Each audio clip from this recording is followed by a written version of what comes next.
We begin our adventure today in the beautiful city of Vale Bloom. Outside, it's beautiful if you're like the people in this group. Some people may not like it, but it's this overcast with this nice kind of warmth in the air where you know there's a possibility of maybe a storm or something that is comforting if you like to stay indoors. Whereas this is where most of these people find themselves, especially hearing the roar and the rolling of thunder while reading a book or enjoying a nice cup of coffee. Zooming into Vale Bloom, we first go down Granite Way, which is just as slate gray as it sounds. Covered side to side with barely any breathing room in between. Office buildings, corporate buildings, continuously gray, boring businesses with little to no life in them. This is unfortunately the way that Vale Bloom has been growing lately, where businesses come in and take over and take away the color and the excitement and the individuality of the city. But we turn down one small particular street where, minus the general, flowers and flags that go through saying, "Welcome to Vale Bloom," where there's not a lot of color, you turn and immediately see the crosswalk is rainbow. And the entire vibe of the city changes. And here you find artistic liberties from end to end. Buildings that are painted top to bottom, graffiti that is standing and respected and well loved, booths that are out selling whatever is available that day. Small farmers markets with fruits and vegetables, knit goods, and people here versus Granite Way. People here off the Opal Turnpike are much more excited and fulfilled. Going down this way, almost smack dab in the middle on the left-hand side, is this small, quaint, but bustling bookstore called The Binding Light. Inside, there are families, there are singular people coming through, college students, people who are in their retirement who have come in just to browse, to even help out, volunteer, as Binding Light is celebrating its 75th year soon. As the door opens, you see books from end to end. There's this beautiful, chaotic, to some people, you might look at this and go, I don't know if it's very organized, but this chaotic continuality down each shelf where there is some sort of methodology to what is here. And if you're here often, you know how to read it, and it feels like home. Up above the door frame, you see this little tail that's popping down of this mascot that sits above in a wooden painting. Queen Tilly, a dragon, hoarder of books. A green dragon that sits upon and watches people over her domain. And Binding Light has taken a liking to this character as there are little plushes everywhere. You'll see signs that have a standing, almost Disney-esque Queen Tilly pointing you in the right direction. And most people on their name tags have a little Queen Tilly.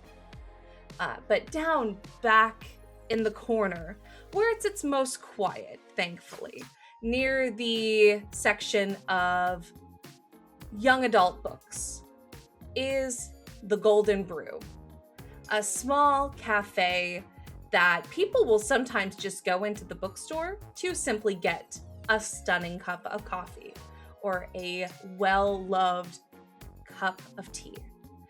Pastries are made every day, and it makes the whole entire bookstore that smells of old, perfect paper also have this warm bakery air. Sometimes there's fruits like jams and marmalades, and other days you'll smell heavy chocolate if it's a Tuesday where they make their fresh chocolate croissants. We are first going to start with Gloria. We're going to go to the corner of this little cafe. Lucy, a Mexican Filipino woman who is dressed kind of plainly, has oversized glasses, has soft round features. She's got luscious eyelashes that just brush her glasses, and is wearing just a little bit of lip gloss. She's short, and she's got a round tummy and small boobs, and I think that's very important to say because not every fat woman has big boobs. And she's wearing a cropped cardigan that shows her midriff and a knee-length skirt with sensible shoes.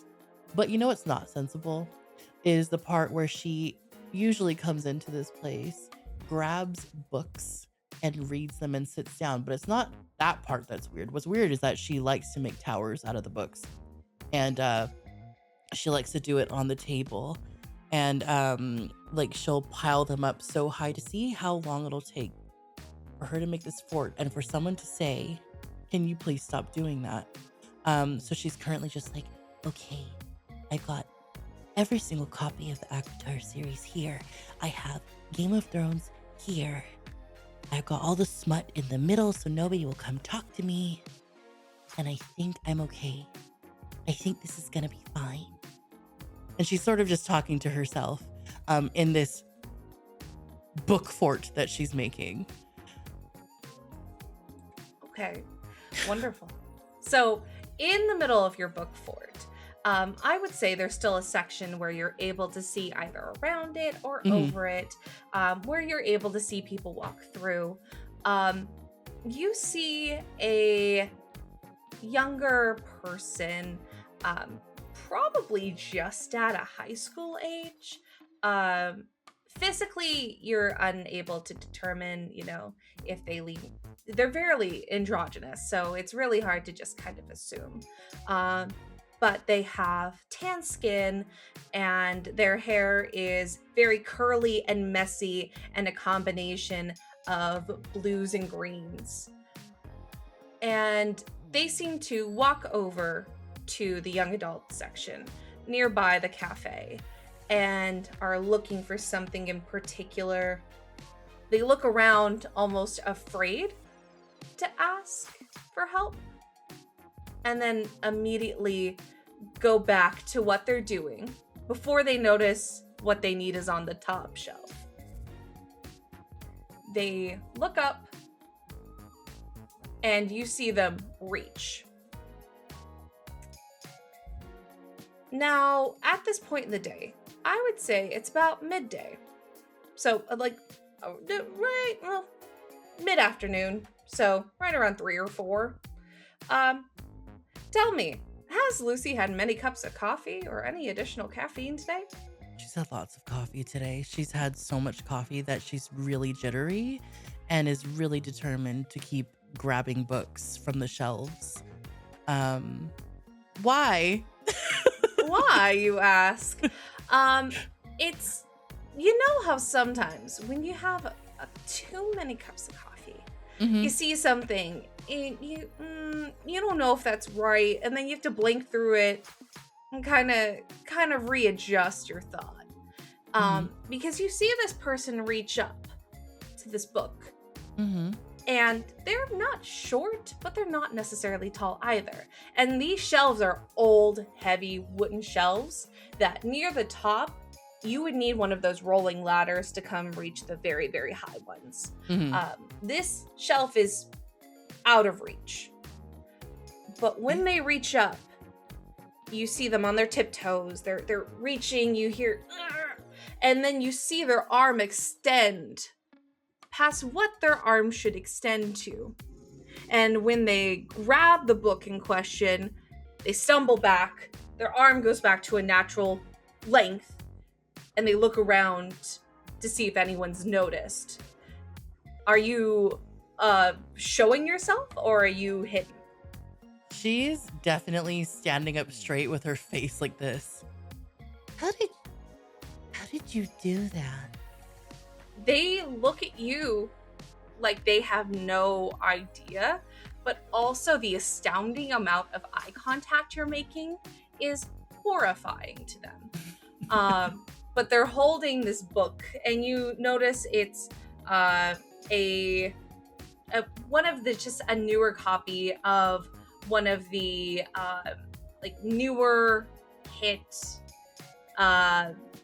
young adult series that seems to be making its waves. It's one in a million. It's probably well written, but it's the same story so many times over. Holding it close, they go, I don't know. I guess I'm meant to have this book, I guess. What book is it? She's gonna go up and like completely be in their face. Like they don't have to even say much about it, but she's like, "Oh, that could actually be really good for one of my towers." Oh, well, if you and they look up trying to find another one to try to help you out after they notice your towers and that they're a purposeful bundle of books. But they'll help try to pick one out for you as well. But this time they seem to grab like a small step stool that this bookstore has around to make sure people can get up and reach. So they don't try to overextend this time, but rather we'll just grab you one in turn. Well, thank you very much. I appreciate that. My name's Lucy. Hi, Lucy. I'm Dee. Hello, Dee. It's wonderful to meet you. You too. I'm gonna go and breathe a little bit before I decide if I'm gonna go. Okay, bye. And she Okay, just goes bye. back to her tower. Perfect. Dee goes and ends up going upstairs where you know there is a very large reading area that is very popular. With like couches and large chairs and beanbag chairs. So they seem to mosey themselves up that way. Who wants to go next? Does this bookshop have like a bell that goes, like one of those jingly bells that goes whenever the door opens? Oh, 100%. And it's loud, and it's something that like, you know, almost annoying to people who are reading books where they hear the bell and it takes them out, but very obvious. I think what strikes anyone that's reading, it's a double whammy, because the first thing you hear is the bell ringing, and the next thing you hear is the bell accidentally getting slammed in the door, and then, oh crap, and you hear just as whoever just messed with the bell is now setting it back. And when the cacophony is finally quiet, standing there looking sheepish is about a 6 foot tall, red haired in a high ponytail cascading down to the middle of her back, large green eyes. Did I make them green or blue? Who knows? They change. There you go. They can shift. And they are quite broad-shouldered with a large chest, a large stomach that is enveloped with a pair of one of the pairs of jeans that is actually a stretchy pair of like jeggings. Remember when those were like super popular? So a pair of like dark blue jeggings and a cute workout top that looks like it's cut very low. And they have just on their pale white skin just rashes just from existing. This person turns red just from changing temperatures. Doesn't matter how much they work out. She will walk in and suddenly there's a patch of red on her chest. And this isn't self-insert. Don't know what you could possibly mean. And wears a very dark pink lipstick and has a kind of like reddish magenta pleather jacket on that is unzipped. They kind of look around to make sure no one was really looking at them. And if anyone is giving them a judgmental look, they will try their best to mean mug, which works a little better given they look rather intimidating. But this is Tony. And Tony is going to walk in her combat boots, her black combat boots, making kind of a trudging noise on the ground as she then sheepishly realizes she did not wipe her feet and is now tracking in mud onto the floor. And I'm going to walk back to the Golden Brew and look around to see if there's anyone that I know there and see a very familiar set of book towers. Right, okay. So if I were a book tower gremlin, what drink would I want today, I wonder? Ice mocha. I hear on the winds an iced mocha. And Tony will walk up to the counter looking for Jade. Just kind of like leaning on the counter with one elbow, just being, and like the counter is like, like just at chest height, so it's very awkward. But they're just like, hey. Before Jade comes in, I'm gonna say right now, your manager, Val, sent you to the back to grab some extra cups. So Jade will be right back. But out there is Val, who seems to be a femme presenting person. They are heavy chested, but they also wear very 60s inspired clothing. So you see their skirt has many, many ruffles, and it looks like it is stylized to look like at the bottom, like a piano at the bottom with coming up. It's almost like rainbow galaxy with stars. It's kind of egregious, but in a really cute way. And her hair is curly red and flowing down her back, but pinned back the best it could be with a little visor on top that says the Golden Brew.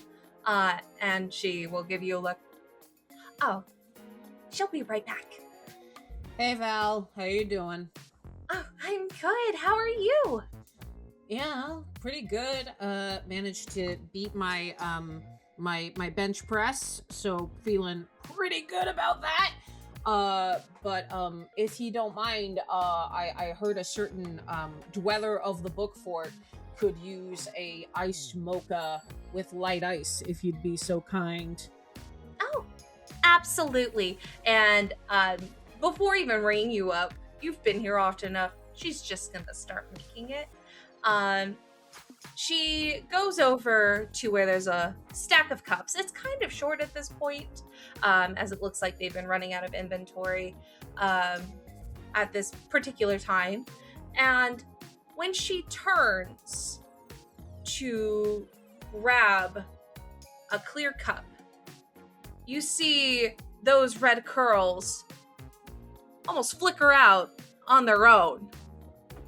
And you see the hot cups topple over. Oh, clumsy me. I'm so sorry. Hey, no, all good. Do you need any help or anything? Oh, no, Jade will be right back. I've just been really out of it today, I guess, and just clumsy me. Do you need an iced mocha? I think that's part of my problem. You see, I've been cutting down caffeine. And then before she gets into this whole spiel about how she's cutting caffeine out of her system, and this could probably be a whole 10-minute conversation of her just going, I will listen to it for all 10 minutes. Perfect. Well, the unfortunate thing is she's not making coffee while she's talking. She's just kept talking at this point. Right. Taylor. Yeah. So Jade would be coming out of the back room with a book in hand. And in the other hand, she is having a brown sugar boba tea. It's like she's deep into the book she's reading, and it's the book which like spelled out with the periods in it. It's like purple and green coverings on it. She just like bounce on her, like she hits the door with her back as she's like not paying attention to the world just yet. She's wearing a boho outfit. The elephant pants is green. It's a 2-piece top, stomach spilling over. The top is tied together and it's like very huge loose sleeves with gold trimmings on it. Normally her hair is in bubble braids, but this time she has space buns, but it's like 2 space buns in the front and all curly hair in the back. Wearing her rim glasses too, as she comes into the scene, hearing like everyone chattering and stuff, but she's still involved in her book. As you come in, immediately Val will recognize that you've come in and will go, "Oh, amazing! Jake, can you do me a big favor? They need an iced mocha, light ice. I need a second. I'm so clumsy today. I'm sorry. I'm dying. You hear from the bookshelf or the bookstore. The elixir is coming, gremlin of the book fort. Hey, Jade. Hey. I was like, yeah, I can take care of that. Let me just like puts a bookmark in it, and then she closes it up and set the book down on the counter. Ice mocha 1? Actually make it 2. I think 2. I normally don't drink iced drinks, but I think today might be the day. Thanks so much. Try it? That's very shocking. I know, right? You would think that I'm the one who has hot drinks even when it's 100 degrees outside. But I don't know, something inspiring today. I don't know what it is. Would you like boba in it? Whoa! All right, let's not go that far. I'm sorry. I don't know. I thought you was experimenting. Listen, you will be the first person to give me boba. Okay. I assure you. I was like, we got the jelly squares ones in too. I'll have both. The gremlin asks for both, please. I'll put both in. Hey, is Val out of earshot at this point? Oh yeah, I think at this point she had kind of cleaned up what she did and then went to the back, took off her visor before pushing to the employee-only door in the back.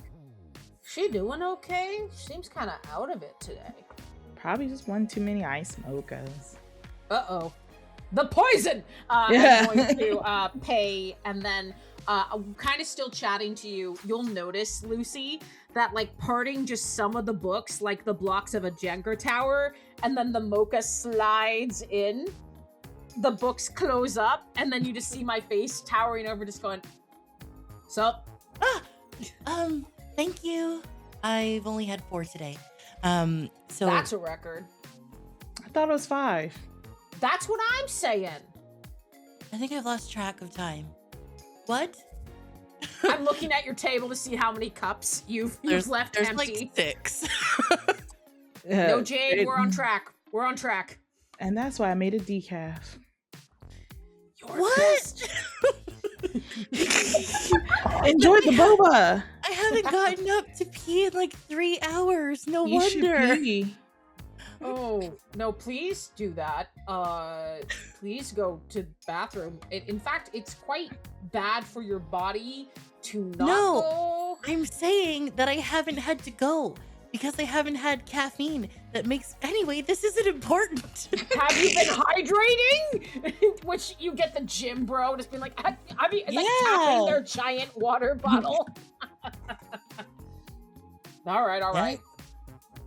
So as you're all having that conversation, as the white mochas go out, 1 decaf, unless you also decaf Jocelyn's. I don't know. No, please caffeinate Tony's. Yeah, Please Tony's caffeinate is Tony's for the love of God. Yeah, the ice cubes are shaped as paws, like kitty cat paws. Oh, cute! I that's love so that. Cute.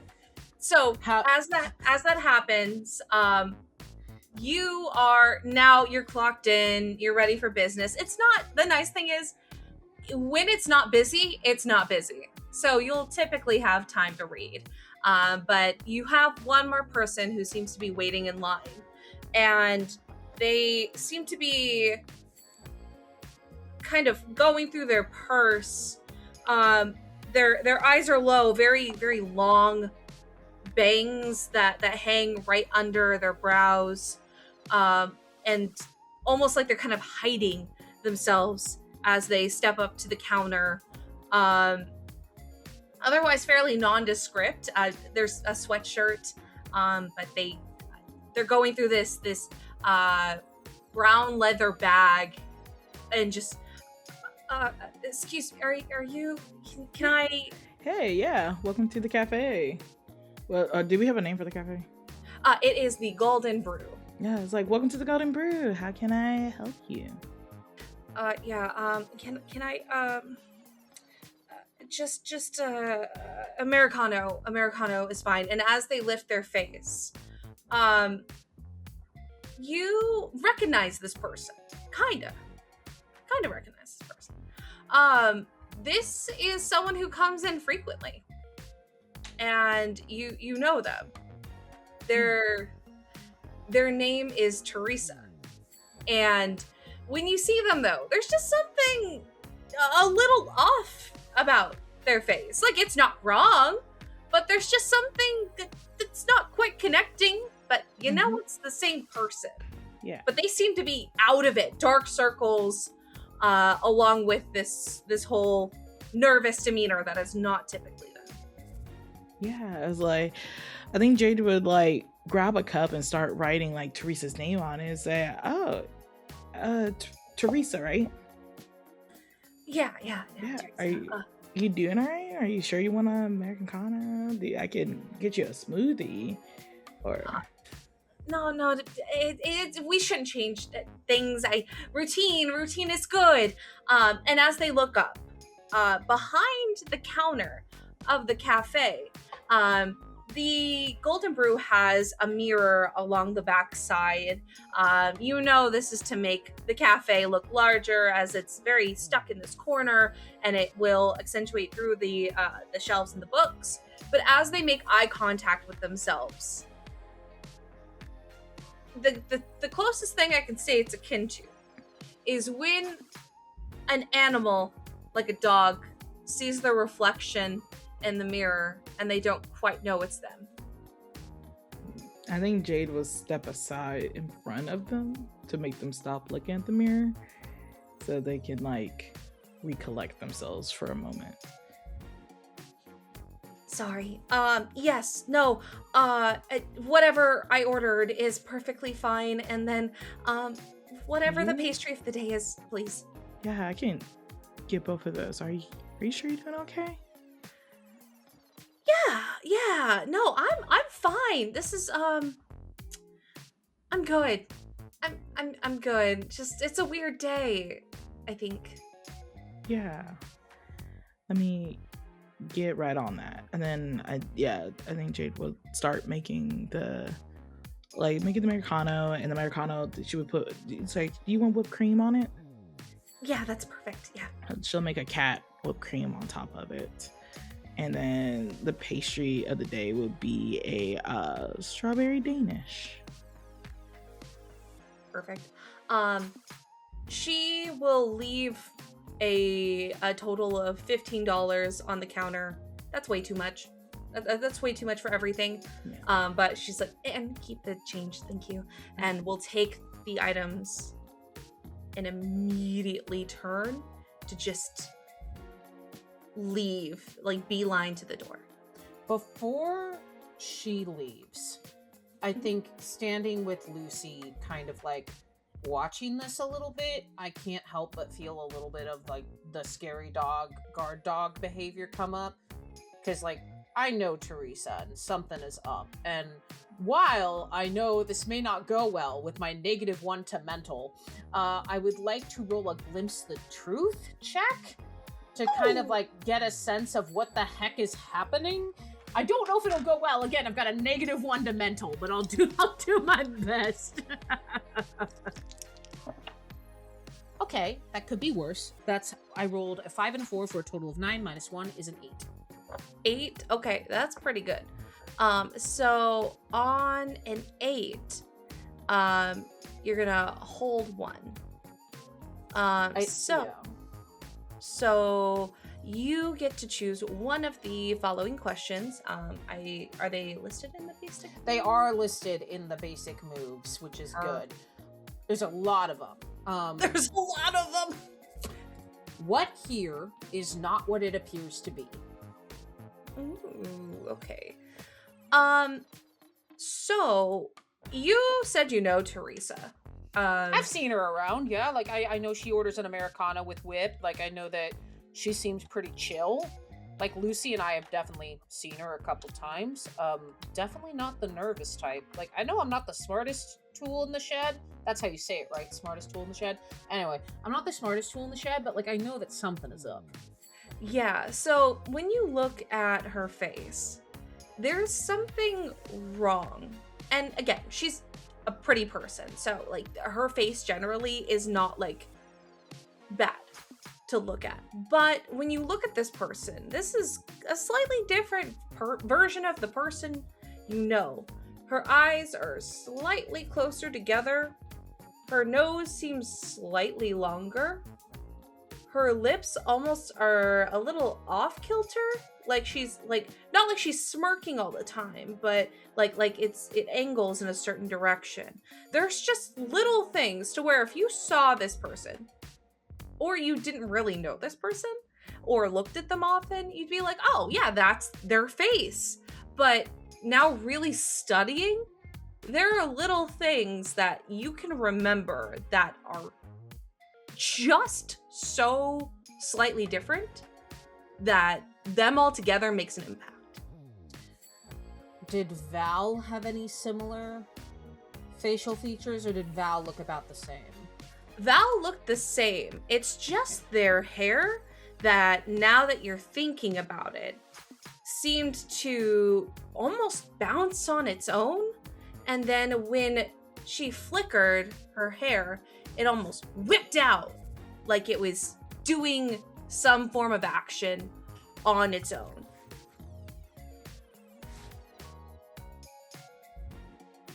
Jade, how much caffeine did you put in this thing? The normal amount. Right. In this cafe, is there like a counter set up where like you could sit on a stool and like be up where the barista is? I'm gonna look at Lucy and I go, would you be interested in moving your fort temporarily to the counter so Jade and you can hear what I am seeing right now? I'm not interested, but I see that you want me to do something. So I think this one time I'm willing to move my stacks. I deeply appreciate your sacrifice. And I'm gonna help you carry the books, like easily, like one arm. I could carry like a whole stack of them. I'm full on gussing a stack of books under my chin. Yeah, you see that like kind of like squinting a little bit and like looking around, my double chin kind of like curving under my face as I get that kind of like look of, I'm trying to look okay, but I'm like concerned. And as we sit and start like stacking books, and Jade, you would know that like I have any excuse I have to show off, like I'm holding way too many books in one arm because and I just go, you notice anything weird about people? Yeah. Teresa's face didn't look right. That sounds really, really bad. I know. I don't want to say anything. I checked in a few times and it just seems like off. Yeah, and then Val's hair like looked weird, like it flickered out and like did something.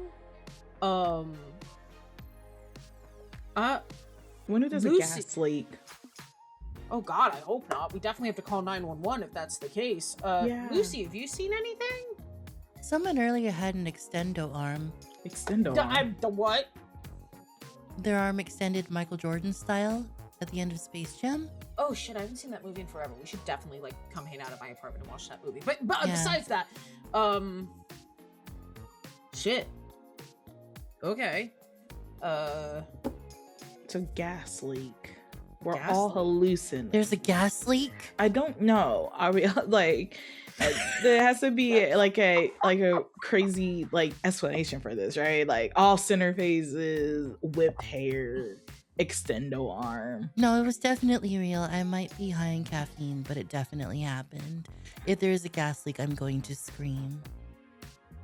Well, we don't want you to scream. I'd rather you not scream. I'm gonna just like walk around the bookstore and like see if anything else is up. I need to look for some more cookbooks anyway, so do either of you wanna Also, come? I was gonna ask if either of you want to come with, but one, I already made Lucy move, and I feel like making you move twice is kind of a dick move. And two, you're working, so like, do you want me to stay here? I could walk around and see if I see anything else. You do what you need to do. I'm going to keep adding to my towers. just be careful on the towers. Oh, I just don't want to clean it up again. I would never make you do it more than 5 times. And I know that I've said that every single time up until this point, but I promise it's not gonna happen again. I understand. Just be Jade, careful. have you taken my idea of having it's been this many days since we've cleaned up a Lucy tower yet? 'Cause Yeah, I think but- that would be a really good idea. Yeah, I have my jar right here Oh, hell yeah. to like to donate to the charities. I'm gonna take $1 out and put it in the Lucy Tower jar, Thank and you. give Lucy an affectionate smile, like just teasing, we love you. Yeah, here's an extra scoop of boba in here. There you go. And I'm gonna start walking around. Like, is there anything else up? Like, besides the manager and extendo arm and Yeah. Teresa looking weird? Like, Same with Jade, but like from her station, she was gonna look around to do a glimpse of truth. Perfect. Okay, yeah, let's go ahead and have you roll that glimpse of truth first before we have Tony walk around. Because I also was gonna use my I wish, but the options of it I don't think fits the situation right now. Because the description of it, you have an odd sense of control of the real world and can alter reality in small ways. But I was like, I wanted to see that could help boost up my glimpse of truth a little bit to see if anything's off. I will give you. How about this? I will give you additional information Okay. because you glimpse better than other people. So whatever the questions you ask are, then we'll go from there. Cool. How does one roll again? How many So dice? you are going to take 2d6. 2d6s, yes. And then you will add your mental to this as well, and then just tell me the total. Cool.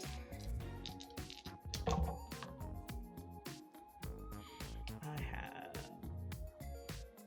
0 at mental. So, but it is a 10. Wonderful. So on a 10 plus, you hold 3 questions, which means you get to choose 3 questions. So that's really good. So tell me what your questions are going to be. Either tell me all at once or go one at a time, and then I'm about to ask you for them again. Do you want me to say all at a time, or do you just want me to do one at a time? Let's do one at a time. That Okay. might also change what question you ask next, so that might help. Yeah. What here is not what it appears to be, or what are they trying to hide? So you have a pretty good angle of the first floor from where you're sitting. There's a back corner on the other side behind the staircase you can't really see, and the secondary floor. But where you are, you can see the front counters, you can see a lot of the really popular sections. So you're kind of in a prime location for where people will be. It is certainly not everyone here, but you do sense that there are a couple of people who seem to be a little bit weary, and in a way that is odd. It doesn't seem to be like, I'm trying to think of the right way, because they're all slightly different. You see someone who is just as unsure about like their surroundings as Teresa was earlier. You see other people who seem to be very careful about the way they're moving. And again, it's not a lot of people in here, but I'd say out of the 8 people that you can see pretty readily, there's like 2. And that's a lot in comparison. So there's that one person that is, really unsure. This person seems to hold themselves fairly highly, physically wise, you see. Like, their hair is, curled and well maintained. They seem to wear clothes that are in fashion at this point. So they seem to be fairly fashion forward. That's one of the identifiers for one of them. And then the other one that seems to be really careful with the way they're moving. Not in a pain sort of way, but in a cautionary, unsure of their reach and their sensibility, almost like they're kind of off kilter. That person seems to be athletic in type. And they seem to be almost like a runner's body, where they have leggings on and fairly long legs, and a athletic zipper jacket up top, but their steps are really careful, and so is like all of their movement with their limbs. Cool. And then what is about to happen? Ooh. You see a commotion, not happening yet, but you can see the person who is behind cashier space 1. You know him. His name is Tomas. He seems to be on edge about whatever this person whose back is turned to you is saying. So you can see there might be a commotion happening over there soon. Okay. And lastly,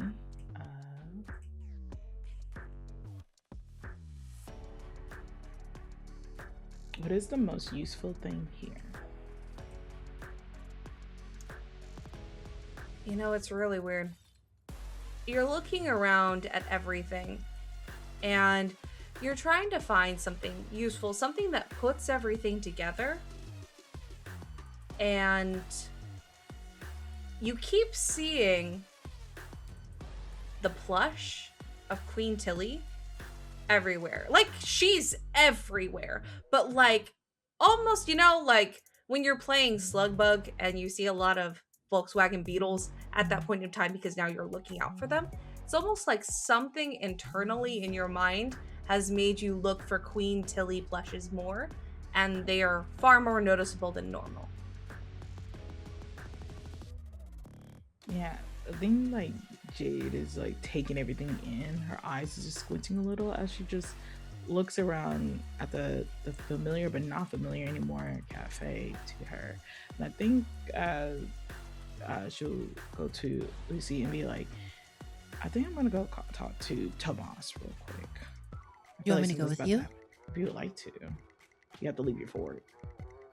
I know. As soon as I asked that, I was like, why did I ask that? But I already offered, so I guess I'll go. Yes. I was like, I think Jade would like go to Tomas to see like what's about to be a commotion here in a moment. Okay. We're gonna do that first, if that's okay with you, Jocelyn. Perfect. I think you see this as well. Like, you are halfway somewhere else, but the commotion is loud enough in this small enough store that it's noticeable. Just these two are getting a front row seat. Yeah, and So Jade will also signal to Tony being like kind of like that kind of motion. So Tomas is standing there with a book, and you begin to realize it's not the person he's talking to is the issue. he's the issue. As she says, look, I got the wrong book. I look, the title on here, I thought it was this other book, and I just want to see if I can return it so I can get the right one. And you hear him say, well, that's dumb. I don't understand why you didn't double check the cover. But then you see, almost like clicking in his head, that he said that and definitely did not mean to say that. Like, yeah, Jay would be like, Tomas, come on, dude. It looks like he's trying to say sorry. But you know he's not sorry, because most people think the same way. Why didn't you double check the book before you checked it out? Yeah. And then he just nods and continues to do what he's doing, trying to stay quiet. And the woman will speak up and go, is your manager around? Because this is highly unprofessional. And he turns and he says, he looks like he's trying to say something else. Like his tongue is like on his teeth. Like, I think like Jay would like to try to do quick reflexes to like somehow like get in between them, to be like, I was like, oh, like you can talk to me, and I'm so sorry that happened, and I can make you the best milk tea you have ever had in your life, and we'll get your book all settled, and I even give you a custom-made bookmark. She also uses condensed milk in the milk tea. It makes it sweeter. Yes. Tomas is about to say something. I think you are fast enough. You know Tomas. Tomas is very opinionated, very sassy, but generally is very good customer facing. Mm-hmm. This is not normal. And the person who is waiting with this book, a shorter woman, thick glasses, who seemed to be uncomfortable about asking for a manager in the first place, is very happily going to just shake her head and go, I don't need anything. Just this was a weird interaction, and I don't want to do anything. I just am worried in case someone else wants to do. I'm fine. I'm okay. Thank you. I really appreciate it. Yeah. Well, I'm gonna have a conversation with him, and like if you're taken care of, then I was like, I hope you have a great day.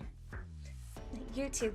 Thank you. And she'll look to Tomas, kind of nod a thank you, but still looks a little miffed about it, and will leave the store. And then Tomas, you see, just runs his hands through his hair. It's wavy with blonde highlights in between. And he rolls up his black turtleneck and goes,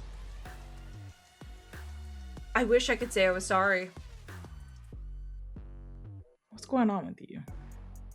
Off day or?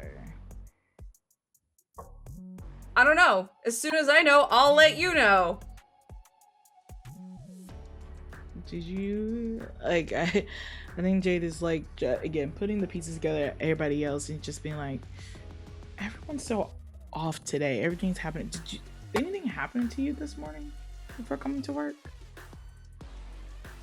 I had to wake up and walk my ass to work. It's not different than normal. I will allow you... actually, because you glimpsed the truth and I really didn't give you that much additional, I'm going to say that this was the additional information because of you with your wish, ability. You can see that his lips are slightly, like, plump and red. Almost like he just recently got work done on them. They look great. They look awesome. But you can see like little marks where the prick points would be. That's like, Tomas, I don't want to like intervene in your life or anything like that, but have you done anything new recently? you would like to say done? Oh, of course. I get work done and everyone notices, but no one else notices when Chanel gets her lips done. And he, at this point, will just raise his hands. You see in his eyes, he's almost frantically apologetic. But everything that's just spilling out is coming through. And he goes, I need a break. I need a break. I'll cover for you. Thanks. And he'll close out, like log out of his stuff, and he will walk to the back. It's a different back room than the one that Val went into. And Val is now out taking over the counter, but did see what happened. So just kind of gives you a thumbs up, Jade, like you're fine leaving your post, because that was bad. I was like, they do. It's like, go to at least see and be like, that was weird, wasn't it? I feel like I've seen this in a comic book before. Oh, which one? Which is what I'm reading right now. This one I put in the... Oh. Yeah. Interesting. Meanwhile, Tony is Googling random face changes and like trying to listen to like YouTube videos as they're walking through the aisles. Just like random face changes, random mood changes, is not finding anything. And just kind of while I'm near the door, kind of sigh, and I'm just gonna reach out and pick up a plushie of Queen Tilly and just kind of like squeeze it a little bit like an anxiety stress ball. Like just kind of... you squeeze, and then you hear, that tickles.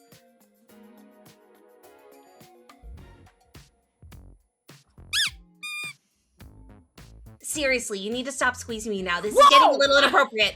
And then like just immediately, and I think Jade and Lucy, you see this happen because this is like by the front door or like the cash registers. You know when they have places where they try to be like, oh, you're going to the cash register. Are you sure you don't want a plushie? It's right there, and you just see me go. I was like, I think that's how it happened. I feel like Jade is like texting on her phone looking for any like plastic surgeon doctors in the area, and then like we'll look Googling up with talking kids. plushies. We're all just Googling right now. Just Googling. there's Reddit posts that have nothing to do with what's happening coming up, and it's just like I know I'm not asking where like how to make a plushie. I'm not asking like how much this one sells for. Talking plushie, and then you see like eBay and like people are selling their talking plushies. Lucy goes to pick up the plushie. Is it the same one? Yeah. Okay. So for both of you, before when you squeezed and she went that tickled, these don't talk. So that was new. But her face didn't change. This time, when someone else picks up and recognizes, you see there's a little glimmer in the glass eyes before you hear, thanks! Don't drop me again, please! I would never. All right. In my defense, I was not expecting you to talk. That's not one of your features. Oh, I'll turn you around so you can see, Tony. Oh, thank you, Lucy. That's not one of your features. So I'm sorry for dropping you, but what? At this point, it seems like she's talking really loud, but no one else is recognizing that she's talking, but looks at Tony really weird when she's freaking out. All three of you hear, hey, if we could have this conversation in a closed area, that's probably a better idea. I have the perfect place. And she starts walking to her fort, and I just know, look, I know it's not the perfect place. So please, somebody else interject. Yeah, Jade would be like, actually, turn to the left, and we're gonna go to the back room where the pastries are at. Oh, fine. You get to the back room, and at this point, this plushie doll. Now, these are locally made like plushes that are like bought. Like essentially, they're okay quality. They're not the best. The filling is, kind of loose in some places, heavy in others. But as you get to the back room, in your hands, Lucy, you feel the arms begin to move and the legs begin to move and the plump belly of this green dragon kind of like get comfortable, and the tail begin to flicker. This little crown that's atop her head, and these big long felt lashes begin to blink. Where she goes, "Ah, finally! You couldn't have taken me back here first." Do you want me to put you down, or do you want me to keep holding you? Because I don't I'm mind if you're flexible. squirmy. I'm good. Either way works. Holds her like a baby. Okay, well, this is a little degrading, but you know, it's comfy. Okay. Well, your comfort is my number one priority right now. So if you would like me to hold you in a less demeaning way, just tell me. I am a queen after all. Okay, Your Majesty. She holds her up, Lion King style. Perfect. Yeah. I think as Lucy holds her up Lion King style, I look at Jade, look at Lucy, look at the plushie, back at Jade, look at my phone, realize it's not going to help me, and just go, "What's up, Your Highness?" Yeah, Jay's gonna be like, so what's going on here, Queen Tilly? I guess There's no gas leak, right? You're real, right? Is this a gas leak? One of the plush hands comes up, and then almost like it's trying to ball up, but I imagine the hands and feet are like rounded ends, like on a teddy bear, rather than like fingers. So, Yeah. attention! And her tail's flickering, so proud. Behold, this is not a gas leak, for I am real. My name is Queen Tilly, and I was created by magic. I knew it. Magic. Magic.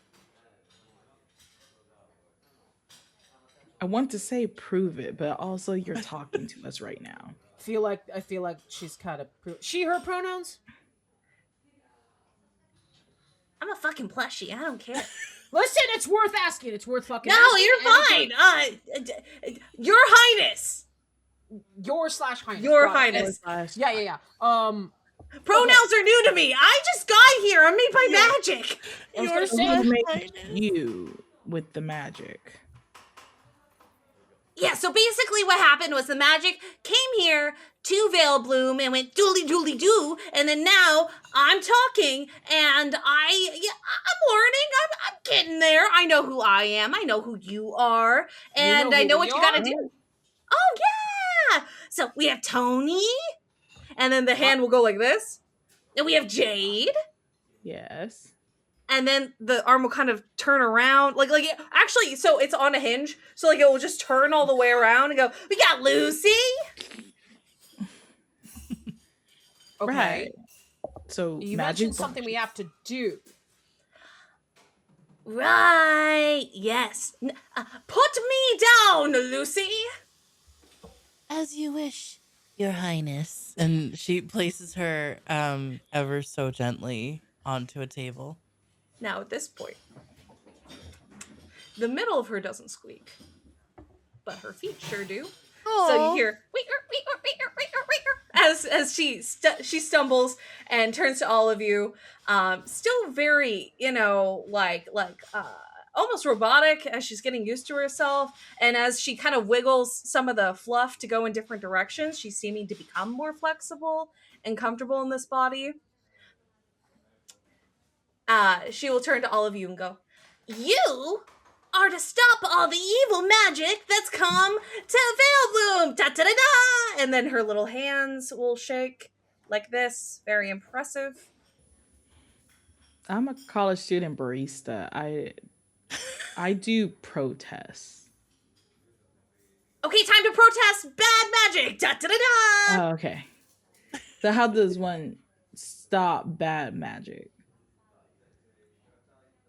Well, typically, I mean, you all kind of read books, so typically the way to put out bad magic is good magic.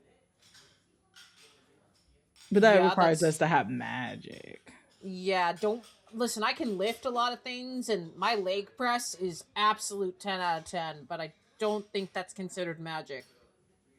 Oh, all right. All right, I'm doing this out of order. Sorry, I'm new. And then you see them roll their head like they're trying to crack their neck, but they have a very long, dragon neck. So like they roll their neck and then nothing happens. They kind of shake out. And then this plush will begin to run over to the back supplies near the plushes. And then she begins to dig in boxes for anything. And she's like, okay, let's see. Lid! No, not a lid. Not a lid. Okay. Cup? Cup? No, not a cup. Croissant! And then she'll point to the croissants and she's like, no, those will break. Damn it! And then she'll go back to another box. And then she pulls out a coffee stirrer. And then we'll run back over to Jade. And Jade grabs it. I'm gonna fight evil with a coffee stirrer. No, you have to say the magic words to make the coffee stirrer magic. Please. Please.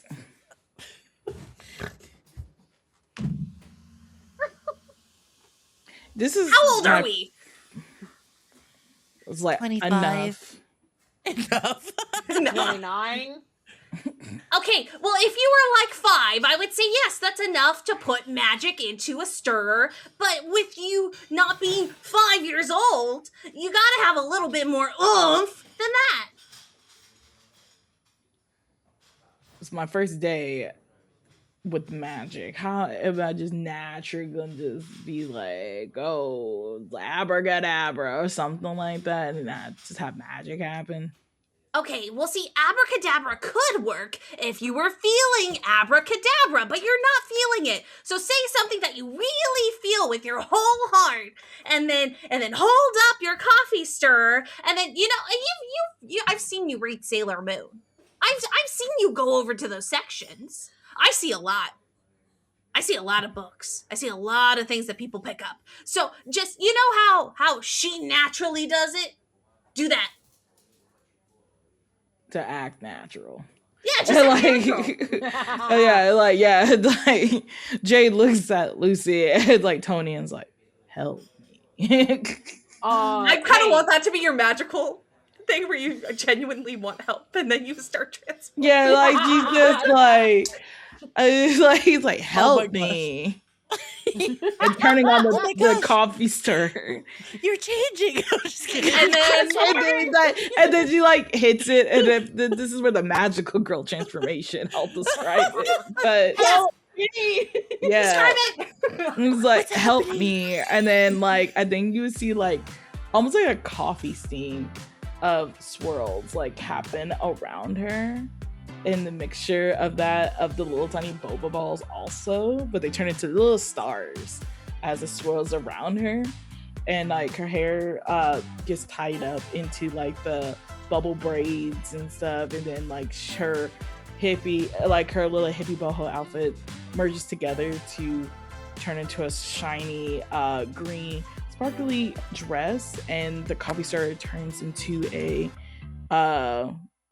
almost like a light stick with a crescent moon on it that also looks like a croissant. And then she just like freezes there and just like has all this happen and just like, is this a dream? No, it's not a dream. No, it's not a gas leak. But I like that you kept the croissant in there. Right. Whoa. You look amazing. As I kind of look up and down in this new like witchy vibe, I go, well, it makes sense based on what you read, I guess. Okay, so you got something for me? Okay. I can give it a try. Sure, okay.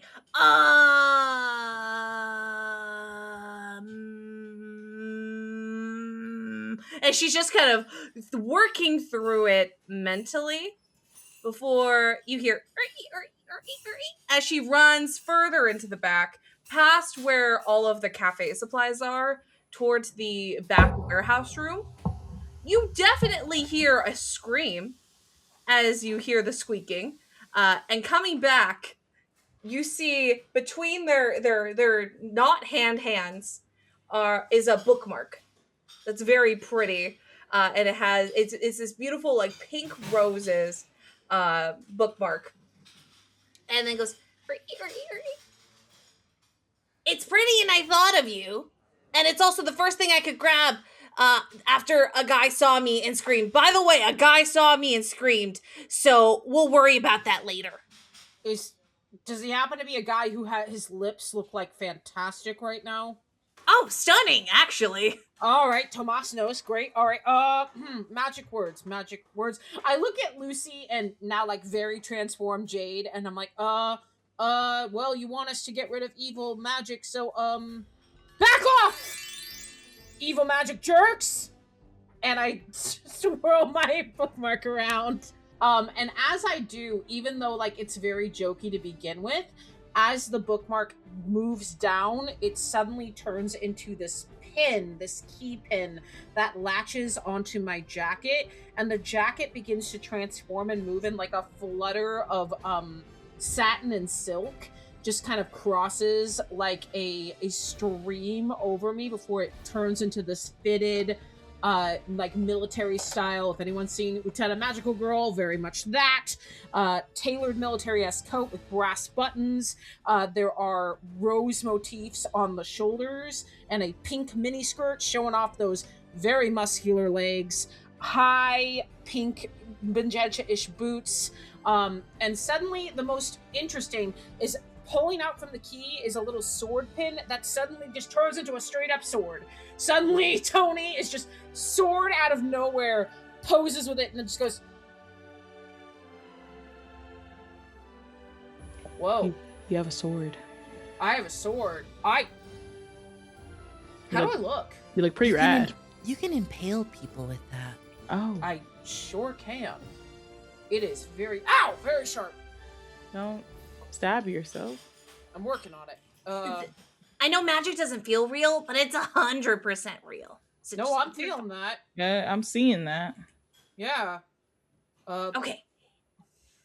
And for you, and Queen Tilly's gonna walk over to Lucy before going, I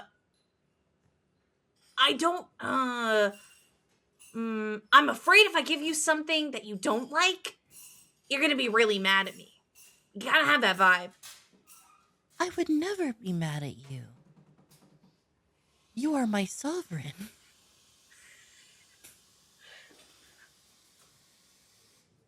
Okay. Let me think here. And she's gonna start looking around. Very, after being called a sovereign, feels great. But she's gonna start looking around, for something, anything at all.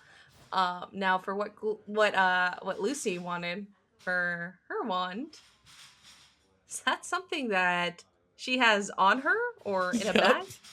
Yep. Is on her person or like in her bag? It's like at the in her backpack that I guess I brought a backpack. Yeah, it's near the towers. Okay. I'm gonna be right back. And then and then you see the door open, and it takes a hot minute. There's a little bit of time. So two of you are transformed, just kind of sitting there waiting, and then there's one, and then you hear and coming through the doors is Tilly, working and getting this backpack through the door. Like it's some kind of like adventurer's like treasure bag. My backpack? Are you talking, Jocelyn? I sure am talking with no mic on. I'm doing great. We're doing a great job. As the Queen Tilly brings the backpack in, I kind of bow down with my like epaulets, like the tassels, point out and go, Your Highness, do you need a hand? No, I'm good. I'm doing All great. right. I'm doing so good. Doing great. And after additional step, she'll pull it out. And then kind of making the zippers open, she will face first dive into the backpack. And we'll start looking for things. Before coming out with an actual wand. She's going, oh, well, you made my job really easy for me. You just had this on hand. I knew this would come in handy someday. And would you like to describe it or shall I describe it? I want you to describe it. Okay, well, it is a beautiful scepter. There's a heart made of crystal at the top, and it's lined with pearls, and there's a giant diamond on top of it. And it's got a pink stick. And she takes it and she just goes, this is wonderful. And she starts swirling it over her head and says, paint me like one of your French girls. And then some iridescent light shines around her. There's like bright pinks and purples, and it almost looks like glass is forming around her. And then it like shatters into a mist, and she's transformed, and her glasses have disappeared. And as the mist dissipates, her black hair, like a mood ring, changes from black to a very light pink. And she's got long waves, and it looks like her hair is sort of moving through water, and her top is a silky lavender corset, and there's like little pink ribbons on top, and then she's got an iridescent skirt, and it's shiny, and she's got knee-high pink combat boots, platform boots, excuse me. And she's just like, well, that was really wonderful. I'm so ready to fight bad magic now. I don't know what I'm gonna do, but it's gonna happen. You were made for this. I think so. It kind of comes naturally. Just you kind of like it's like throwing up. You just kind of do it. That sounds really bad, but you know. And then as she's about to explain more, you hear a scream, not from the back room this time, but from outside.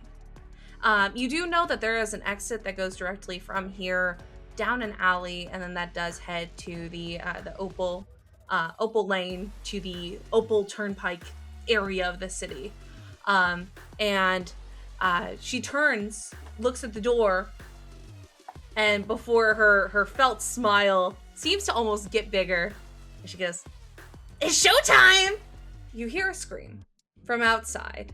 You know the side door connects to the alley that will head to the main street of Opal Lane to get to the Opal Turnpike area of the city, this is where all this commotion seems to be coming from.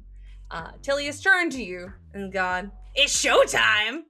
And looks terribly excited for you to use what you just got. For the queen! For the queen! For the queen. Let's go!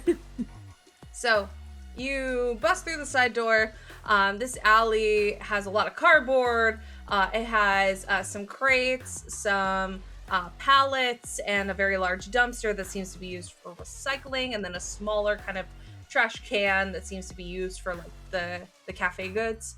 But as you look out to the area that connects to the street, you see people running, booking it away from something that seems to be happening that's either in front of the store or past the store, but everyone seems to be running towards the easiest way to get away from the situation. May I have a question. May I ask it? You may have a question, yes. Can we say that before I screamed for the queen, that I asked, Your Majesty, I would love if you came along with us. can I put you in my backpack and wear you? And I don't know. I love you. Yes. Oh, she's thrilled to be in a baboose, essentially. So she's at the top of your backpack, essentially like zipped in to the top, so she's peeking out of it. And she's turned around, so she's like looking over your shoulder, and then she's like, charge! So yeah, she's right there with you. Okay. And then yeah. By the way, I don't even know if I said my character's name, but her name is Prism. The end. I don't recall saying her name. No, I don't think any of us did. You didn't get time to talk about your names. There was a problem. My name is Prism. Prism. How did you just know that? And I think in kind of like this, like, you know, cocking the head to the side like a puppy, I just go, Golden Heart? I guess that's me, and just keep I running. guess I'm Cosmo. And we're the Starry Nights. We'll workshop it! We'll workshop it. Yep. I All night. like it. I know you do! As you make your way out into the main street area, so these streets can typically be open. And now that we're a bit closer here and you're on the main area, not just kind of zooming through like at the beginning, but it is made of like a cobblestone type of like brick lay. So it's an older, beautiful street that can be used to drive on, but most of the time it seems to be closed up for walking. And with the farmers market, with the everything that was happening earlier, there were no cars. However, at this point, you have never seen the area so clear of anything, as you see 3 almost piles of like mud and clay are hulking and walking in just some direction. You're not even sure which way they're trying to go, as they just seem to be a pile that kind of have something that looks almost like an arm, while the rest of them is just a pile of mud. Go ahead. No, I was like, is that what we're looking? Are we fighting that? Do you normally have mud people? No, can't say we do. No, but we don't know what's bad or good right now. We just learned the world is magic. That is very true. Hey guys! I wave at the mud people. You good? What's going on? You see them all kind of turn, like, as like it just kind of schlup over, and then they start walking towards you with an arm out, but not any kind of... They don't seem to be either positively or negatively walking towards you, but they're reaching out. Personal bubble. I think I'm gonna hit What it. do we do? I think I'm gonna hit it. Okay. I'm gonna hit it. And so Prism then just does a little flick of the wrist, and in her hand manifests a comically large hammer. It's the hammer part is made of like frosted glass, and it's opalescent, and the hilt is made of a unicorn's horn. And she goes, I'm ready to hit it. I'm gonna go do it. Is anyone gonna stop me? No, but actually, can I help out? I've got your back, man. I was gonna be like, we can do this together. Yeah, We can. Do you want to do it, Cosmo? Do you want to do it? We can do this together. Yes. Okay. I would like to do it. We can do this together. And I believe it's the supernatural one, because I would like to use my mystic connection to harden their feet so that so Prism can have a good shot at them. Perfect. Mm. Okay, I'm pulling that up. Oh, I have Form a rock mall. Okay, so supernatural intervention. You cast a spell and give them a natural guidance. Okay, wonderful. Absolutely you can do that. So that character gains a +1 to their power pool. So roll plus mystical to cast that spell. I got 6 + 5 = 11, then +2, that is a 13. So Taylor didn't get a 12, but they did get a 13 for you, if that's okay. If that's okay, 13's all right. I'll take it. Your target gains a +1 on the next roll, and your target add 1 to your power pool. Yeah, you Yay! both add 1 to the power pool. That's awesome. Yes, perfect. So then you get a +1 to your roll. Are you also, Tony, going to be doing this together? I think Cosmo uses it like her everyday identity is she's the gifted, so she just like loves to read a room and stuff, and she's just connecting in her brain a bit with magical, supernatural, and she just thinks of the mud like coffee grounds, and she like points her wand at it and like wants to harden them like coffee grounds, and then as she does it, she sees them slowly like slowing down and hardening up. Perfect. Yeah, so you see this the mud seems to be more clay as you're seeing this harden up, almost like not flaking, but the parts that are drying, when they tighten, they seem to kind of shrink and become more humanoid shape rather than pile shaped. Okay, perfect. So if you, Prism, would like to go ahead and hit him with a hammer. Yeah. Sweet. So I will need you to. I think Cosmo Clash, also right? yelled at not in the head. Not in the head? Okay.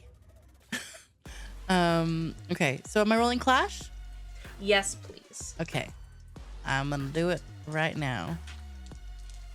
Okay, well, I rolled 2 1s, and that brings me up to a grand total of 4 with my +1, and well. So mark a little experience. Oh, yeah. Congratulations. Thank you. On a I think what happens here is Prism isn't thinking, she's just going for it, but she's walking up to it slowly and just like, oh, what am I gonna do here? And doesn't realize that her legs are also getting stuck in the mud. And she's like, oh, right, okay. I don't think this is how it was supposed to work, Cosmo.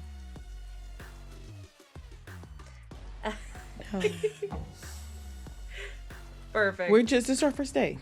Yeah. We're learning. I've never rolled 2 1s in my life on 2d6s. That's Never. crazy work. Seeing that happen, I am going to jump in and do a clash of my own from the other side, just to be like, I'm not going to try to like step on Prism's toes, but maybe I'm going to free some stuff up for her. So I'm going to go ahead and you see, I'm going to pull out my, grab my sword and just aim to kind of like slice off an arm. Not too gory or anything, just be like, okay, no, let's not do this, please. Okay. Go ahead and roll Clash real quick. Okay. That is going to be a 12 total. So, the fun fact is that I have something known as overwhelming strength as my everyday identity, the bodybuilder. The issue, the good news is I get to pick 2 of those things, which is great. The bad news is that there's going to be some collateral damage in the area. So you see kind of like the opposite of Prism, where Prism's kind of like, oh, what do I do? I'm going to look at this. I'm going to see what's going on. I'm going to go way too hard into it. And I just go, and swing down. My sword is an accessory that is also a weapon. It is sharp, so it gets an additional damage to its attack, which means this guy's going to take 3 damage. I am going to pick I suffer no damage, because if I didn't, I would also be taking 3 damage. And I am going to give everyone a +1 forward. And I think what happens as a side effect, though, is I slam my sword into the ground, because, you know, where does the clay person end and the ground begin? And suddenly you just see in, like, the street, you just see this crack go, as I crack some of the tailored pavement, and, like, a potted plant falls over. And I'm just like, Oop. My bad. Great job, Golden Heart. Could have been better, I guess. Are they even remotely looking like they're gonna eat it, or are they still pretty hardy, this bad guy? So when you hit it for that much, it actually, when you hit, it's almost like the clay loses its like physical like material as it just kind of dissipates. And what you see underneath is a person who falls to the ground. They seem fine, but they're laying on the pavement with some dried clay over their arms, over their legs, and they seem to be wearing almost like a mid towel, you know, like one of those like shower towels that goes around the point here. It's covering everything. They're fine. They seem to have like a swimsuit on underneath, but they just kind of. Oh geez, that's a person. Okay. Yeah, Cosmo's like, this is why I said don't aim for the head. No, smart move. They look okay at least, but we got to get them out of there. Yeah. I'm still stuck. Oh yeah, sorry. Like Cosmo help free Prism from the mud. Like Perfect. There are still two others. However, they don't seem to necessarily fight back. It's almost like when they're going, they're reaching to grab you, but not necessarily like harm you. They need help. So if the other two are still stumbling forward, if you'd like to take care of those. I think I have Cosmo still use their rock ability to harden them and to help crumble the mud off of them. Okay. If that. Yeah, so we can do that. They're far enough away and they're slow enough to where I think if you all kind of tell me what you want to do, we can see if that will take care of the issues rather than rolling to clash. I have a silly thing, and I hope that if I roll well enough that it would be okay. I think Prism's like, well, that didn't go very well. And she thinks for a bit. And then she that's so ravens herself and then thinks about what's happening currently. And as she's standing there, looking off in the distance, she thinks, there's people in there. They've forgotten who they are. Let me help them, remind them of who they are, and maybe they'll break free of the mud. So can I please roll my it all fits together? Yay. Absolutely. Okay, because there's something on here that I would like to do. Okay, I got a 7. Thank goodness. I get one. And you can, so the target finds something, wait, hold on. The target finds something that you left for them, knowingly or not. And maybe me being stuck in the mud reminded them, oh my gosh, no wait, I'm a person. And then they got like obliterated out of the mud. And then they're reminded of who they are. And they remember themselves and can break free from this mud. One person, maybe. Okay.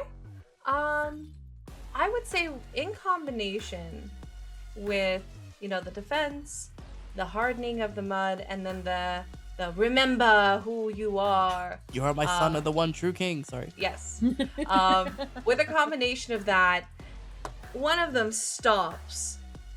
And then you see the clay hardening more and more and more until it breaks off into chunks, revealing the person underneath, who then does the same thing and still does pass out, but is wearing a similar white nondescript robe around their chest down, and then falls down to the ground.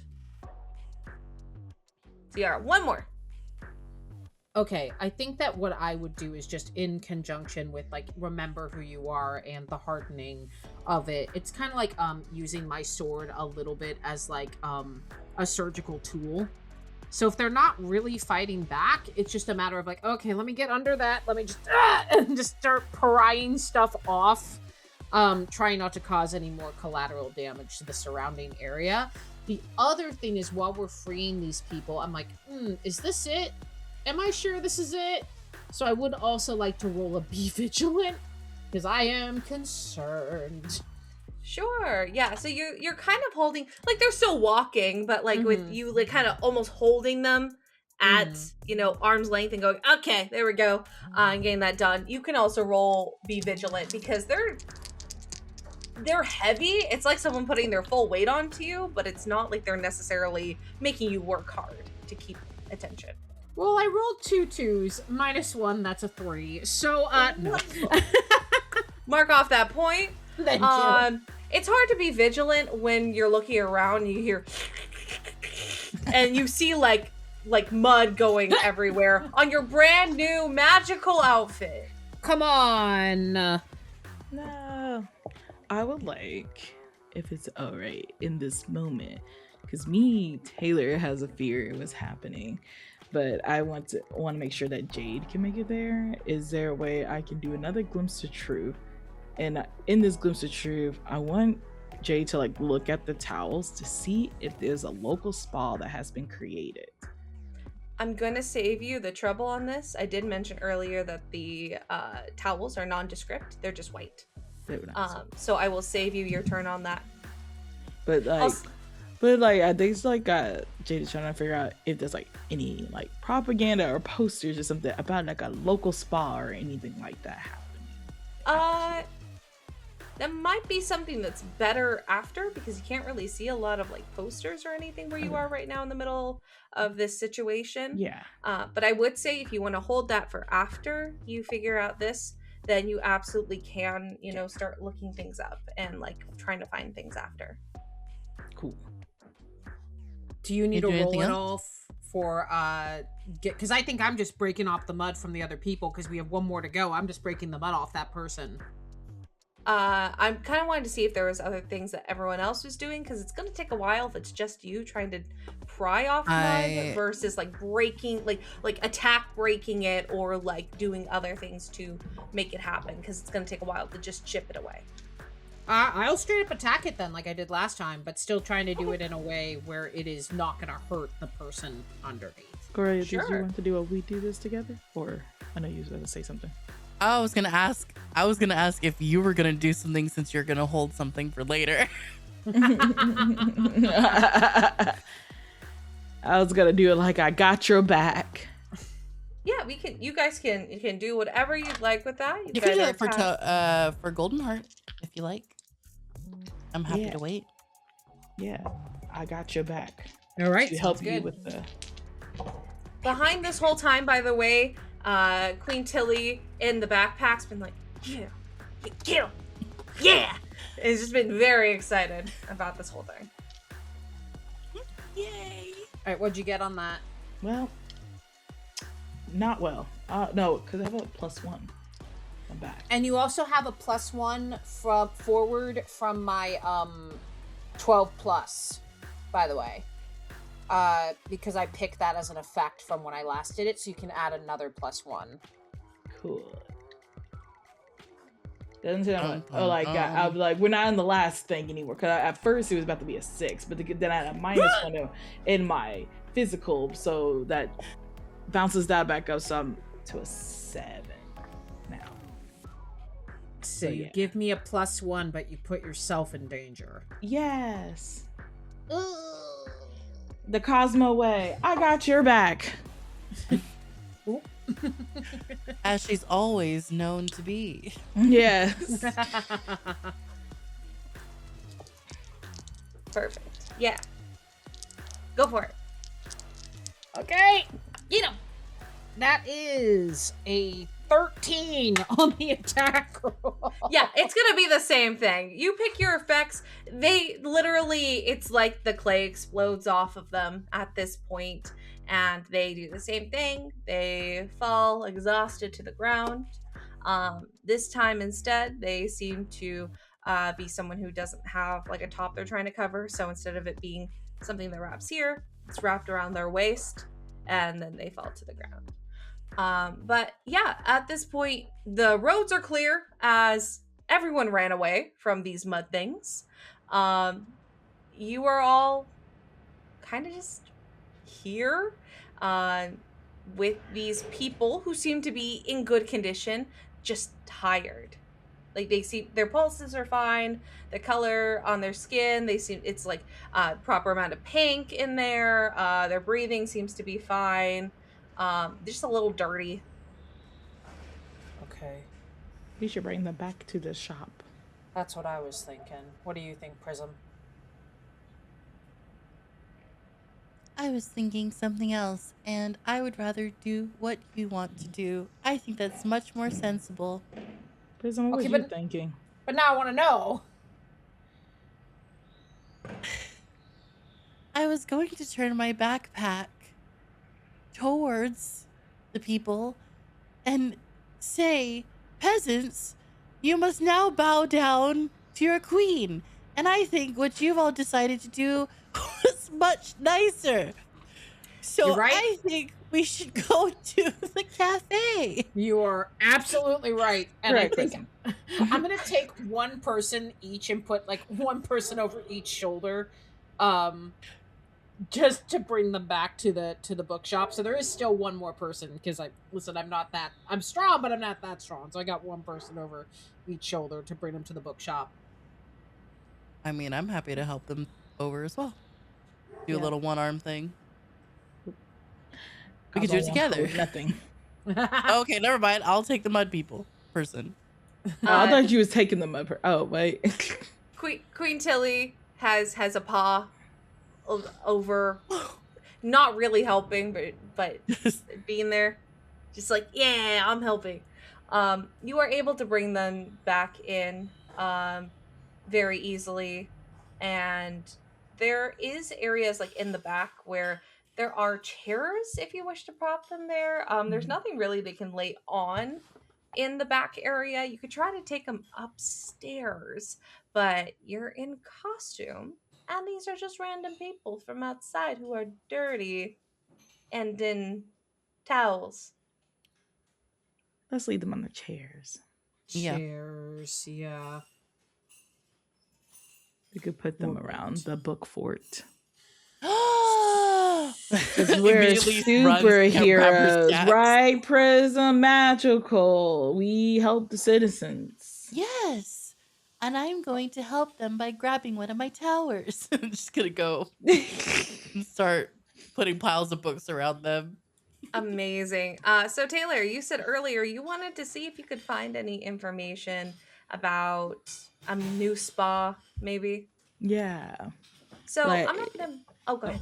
I would say if you want me to do a glimpse of truth, but I think like in Jade's mind, she was like everything that's been happening to everyone has been something that they will change about themselves. It was like the plastic surgery, the face seems off. Not mud, like a mud bath, because the way they're dressed and stuff, it seems like there's a new like spa or plastic surgeon down the block. Yes. So you, I would say I'm not gonna make you roll for it because if you just look it up, it's sponsored. It's like the first thing you look up if you look up Vale Bloom new spa, something like that. And you see information for something called Le Bloom. And if you click on their website, there's a video.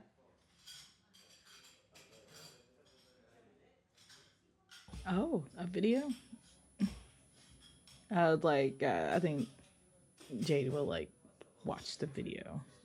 So But cautions, be vigilant. I don't want to get mind control if this is something. Oh, good idea. Yeah. okay, perfect. So it's so cheesy. It's disgusting. So like the old like Maybelline commercials. Maybe it's Maybelline. So you see a woman, a beautiful woman. She is plus size. I'd say she looks about average height with everything. So I'd say give or take about 275. And she seems to be very top heavy. And she's looking to the camera. Uh her features are very noticeable from here forward, very angular, and very sharp, along with the softness of her double chin and her larger cheeks. But her eyes specifically are this very sharp green. But her hair is almost up in a like a towel kind of turban, like you would after you're out of the shower, and she's wrapped in a white robe that hangs off here from her shoulders, so you can see her shoulders and her neck and her décolleté, and you hear this voiceover, and you begin to just take in this cheesy trailer where it's like, do you want to see yourself the way others see you? Le bloom. And just things over and over of just like, let your lips do the talking. Le bloom. Like, just, it goes for a while. And then there's just, I'm convinced. Convinced of what? I don't know. She's hot. Can confirm she is really hot. However, that seems like a problem. Very Oh much so. no! Oh no! I fell for it. No! It's okay. Happens to the best of us. It happens to all the marketing folks. relax and stretch. Le bloom. Like, it's still going. Ugh. How long is this video? Cosmo Checking the pauses it. timestamps. Yeah. 3 Cosmo minutes. pauses it. It's like, we don't need to see more. You have it on loop. It's an hour-long trailer. It was only 2 minutes, but it's an hour-long loop video of the same trailer. Le bloom. Yeah, it's very ASMR. And you see other people, like it does have other people who come in, but this woman seems to be the main person who's fronting all of this and is definitely like, So call me paranoid, but I think the bloom might be the issue here. Do we kill her? Maybe we can like try to convince her not to be doing the things that she's doing. And So if that I'll doesn't lock work, her maybe away. bonk. We could send her to the dungeons. Right, my queen? Okay, step 1, get me a dungeon. Step 2, put her in it. I've Okay. written down The cafe is not being a dungeon. profit. I lean over to Jade and whisper so Prism can't hear. Once this is over, we need to talk about how quickly Prism succumbed to the monarchy. Yes. Correct. Yeah. Anyway, Your Highness, I think let's got a spa day planned. I haven't gotten a hang of like these cheesy catchphrases yet. That's a magical girl thing, right? From what I remember. It's optional, but it's good for morale. To the spa. To La Bloom. And then Prism's just going, Le bloom, like mimicking what's in the video. Yeah. We're all walking and just going, Le bloom. Bloom. it is very catchy. And now that you're, It's a vocal stem. are you all walking in your magical girl uniforms? Yeah. Perfect. Oh, all of us? I mean, I am. I didn't de-transform. I was like, I felt like Jade is like, wait, like before everybody goes out, because she wanted to like give Fair. rules basically to Oh, no, everyone. I Okay. want to hear these rules. I want to What hear are the these rules? rules. All right. Yeah. Sorry. Yeah, Jade. We should come up with a plan. We have never been magical girls ever, and like, look what just happened to us, just fighting mud people. So we should come up with a plan before we just roll up to La Bloom. What we're gonna do? Fight them immediately? No. I think. You see, Tony thinks real hard. I have a negative one mental. We will like not be magical girls right now. Not be magical girls. And I'm gonna wave my key wand and just boom back into a regular outfit. I feel way less cool now. You're always cool. And then Oh. Jade would do the same thing, but it's just like less like glamorous. It's just like I feel like my that's what I was thinking. The same. That's just like I was like, we need to be customers. right. We need to go in. I look at Prism. Prism, I know you look fantastic, but we should probably listen to Jade and de-transform. I wish with all my heart to fly with dragons in a land apart. You're adorable. I hope you know that. Anyway, okay. What are we going in to ask for? Just like I've never been to a spa. Like, do you get like Just your like nails done? You can get whatever you want done at a spa. But we're gonna make sure we don't actually do it. Oh. Okay. With your consent, I would like to take both your hands, and I think I'm much taller than you, so I'm looking down at you, just going, after this is over, we will take you to a non-evil spa. Okay? We don't even know if the spa is evil, but okay. The spa is definitely evil. like Prism. Like I was like Prism. I'm sorry, Lucy. Yeah. We just saw mud people. Yeah. And then Thomas had surgery on their lips, and they made them say bad potty words. And yeah, Teresa's face is wrong. Like, did she get like a facial and something happened maybe? And the hair, do they do hair stuff too? Because Val's hair was weird. Yeah. So we can't actually fulfill what happens there.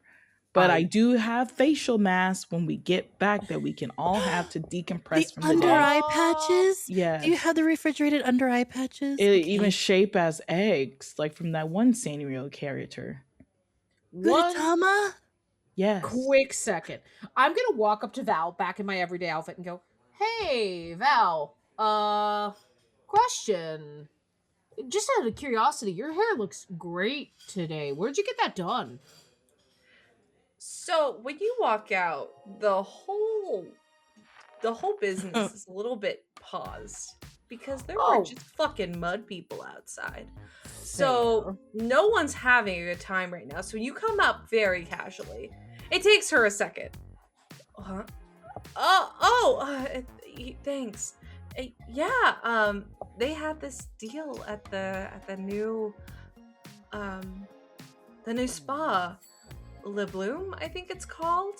Great. Thank you so much. Run back to my friends. Just had to double check that. Le Bloom. Le Bloom. I would love for everyone who wants to, before you leave, because you still have the website open and still have the video, anyone who wants to do additional homework before you go there, I'll let you take the time to do the glimpse of truth before you head out, and I'll try to answer what I can. Nope. I 10. Get your point. I guess one question is like, what sort of creature is it, Miss LeBloom? So the person you see in the video, she definitely seems to be human, but there's something very breathtaking, even if you don't find her physically attractive. She seems to be very enchanting. So there might be something magically inclined, but she seems to be fairly human. Okay.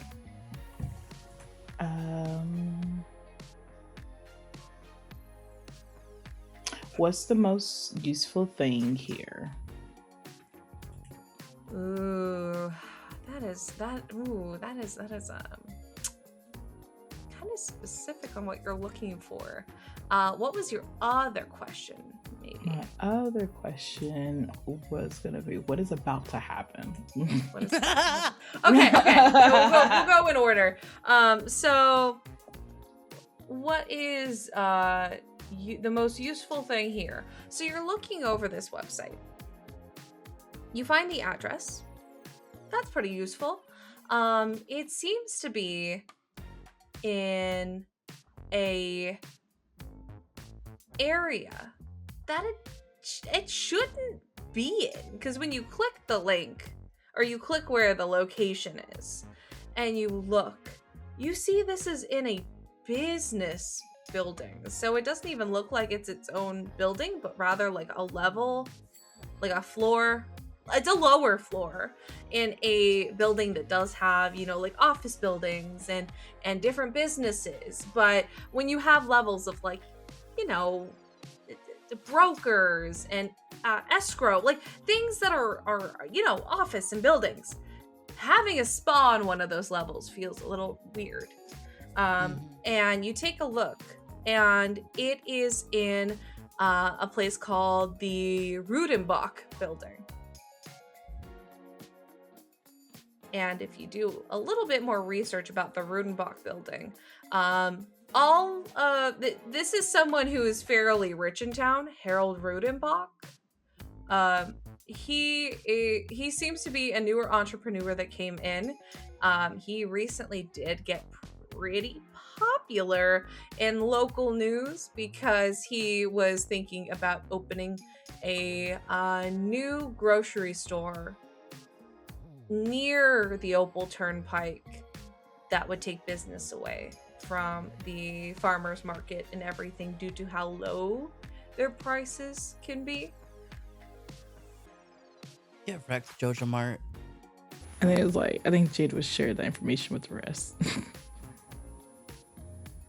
Oh, you are so smart. I didn't get any of that. We just have to be very careful going here. Okay. So, We're going undercover, Going undercover. and we're going to try some of the treatments. no. No.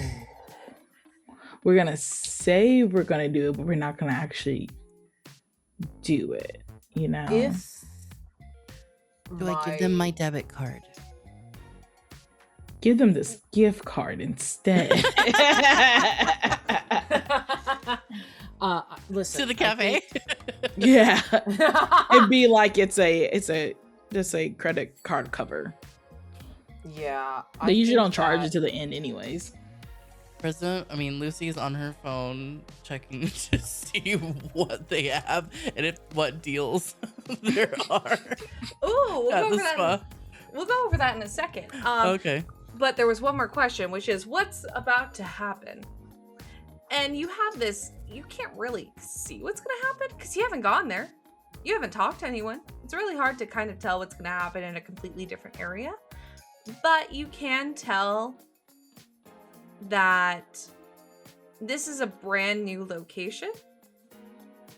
So it's something where if things are going to go badly, it may go badly fast.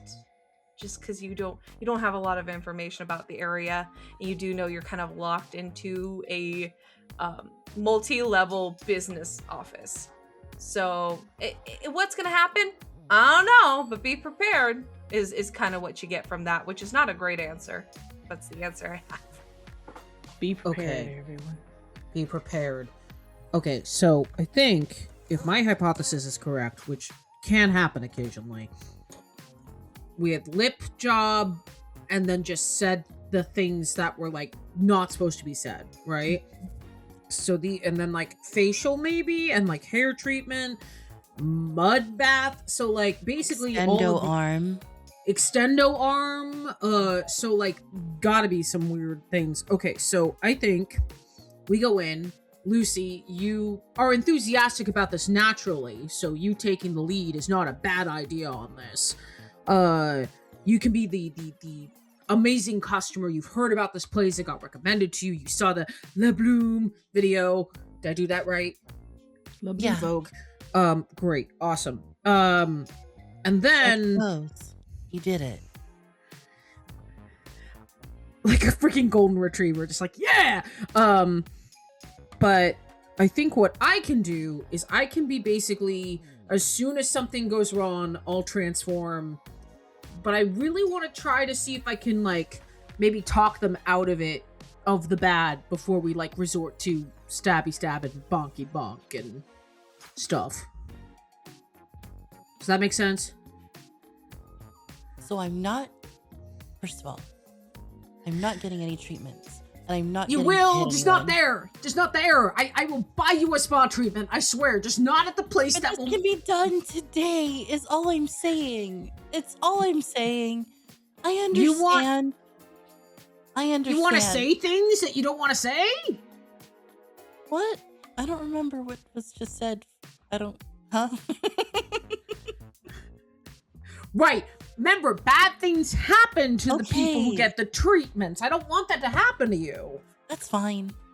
I understand. Do you? Yes. Wait. Yes.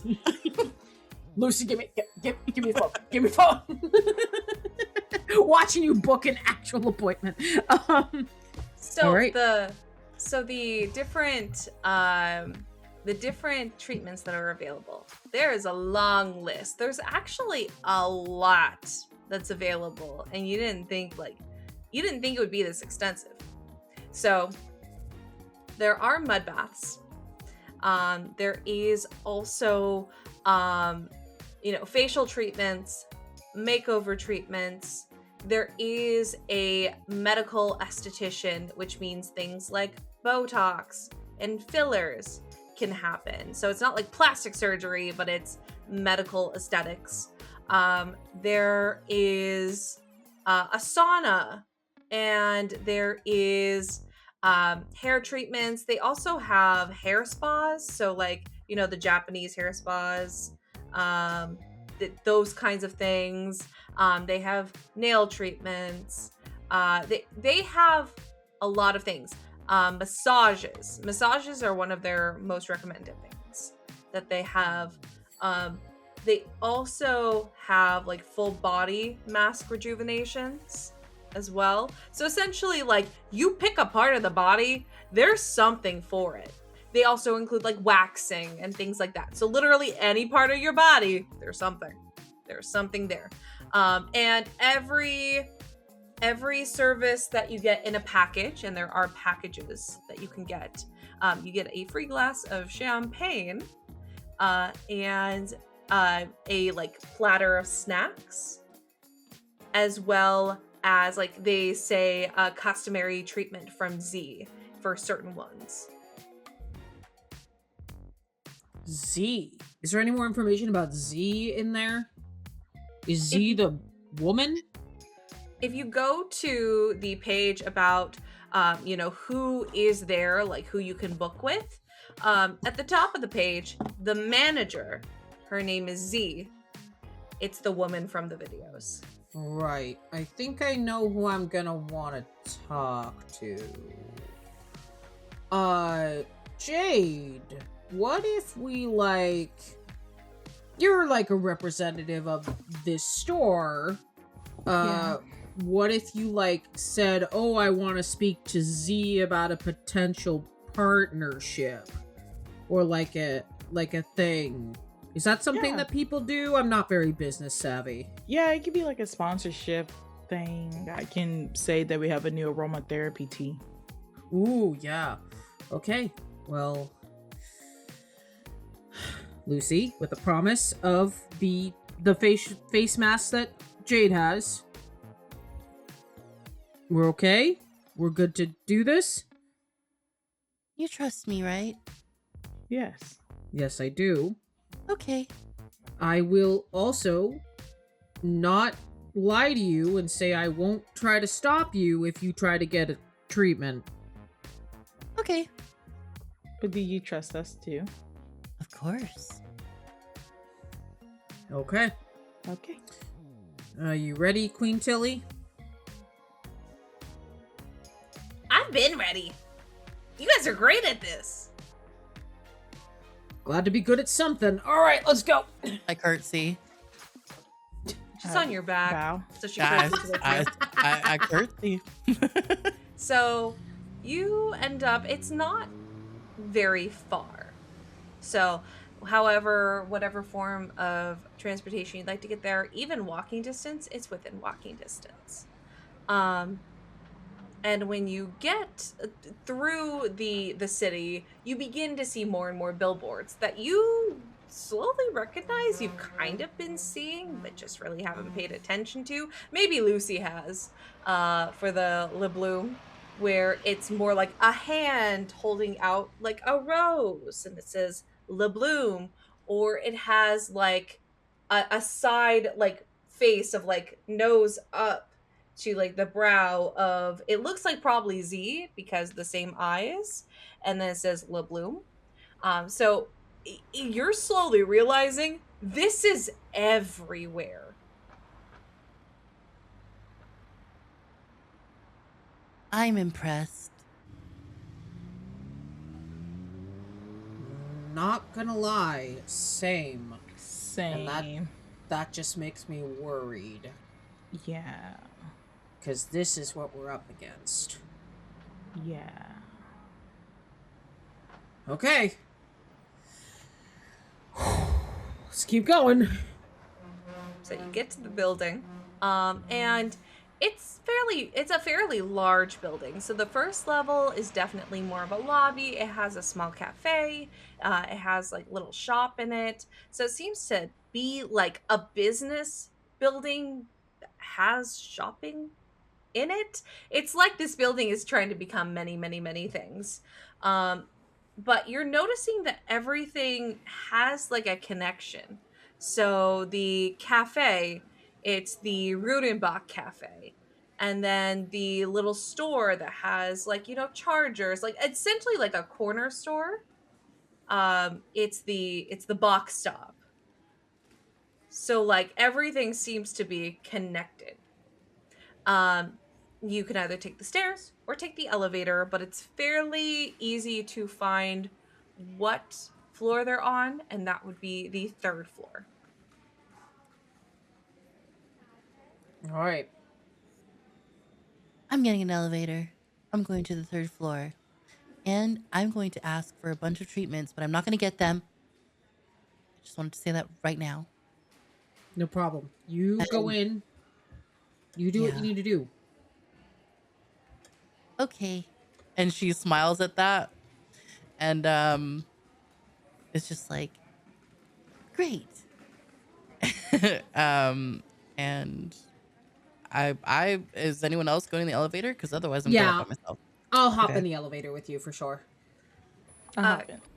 Queen Tilly will get into the backpack and zip it up and be like, I'm right here if you need me. I don't know what I can do, but I'm right here if you need me. Perfect. Thanks, Queen. You get to the third floor, and immediately you feel there is a difference in the air. And at first, it's a little nerve wracking because it feels different, but once the doors open, you are hit with the scent of lavender and chamomile and essential oils, and it's warm and calming, and it feels wonderful. And you see someone walking out from the back who seems to have their limbs kind of loosey-goosey, and they just look like they feel great. Like they feel amazing. And they wait for you to exchange in the elevator, but they're nothing but smiles, nothing but happy. And at the front desk, you see there is a shorter woman who is very bottom heavy. She is wearing a black, very, very nice looking blouse with a black cardigan on top, and a pair of black leggings. But her hair is very cute and cropped in a very straight bob. And it's this beautiful kind of like topaz yellow orange color. And it cuts here right at her cheeks. And through these very thin glasses, she looks up to you all. Hello, welcome to Le Bloom. How can I help you? Le Bloom.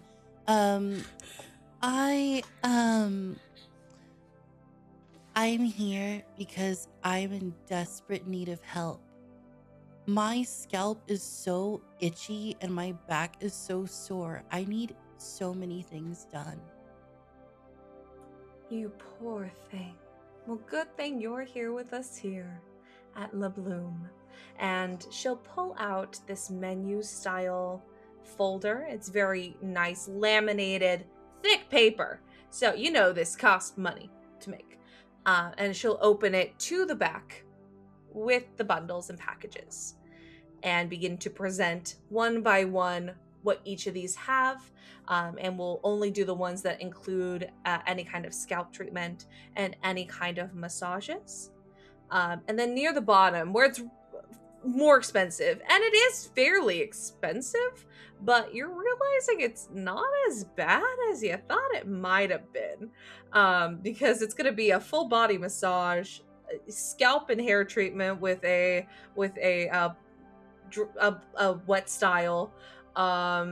You also have the option of either getting a body mask or a facial. And then it says, all done with our top esthetician, Z. And it's a little spendy, but it's not as bad as you would have figured that many services would have been at once. Okay. I would like this package, please, and it's the most expensive one. And are there any openings today? And her face, like she seems to be very stone-faced, like she's been trained to position her face in a certain way as she's talking to people to look the best she could possibly look. But as you pick the most expensive package, her eyes light up from behind those very thin glasses.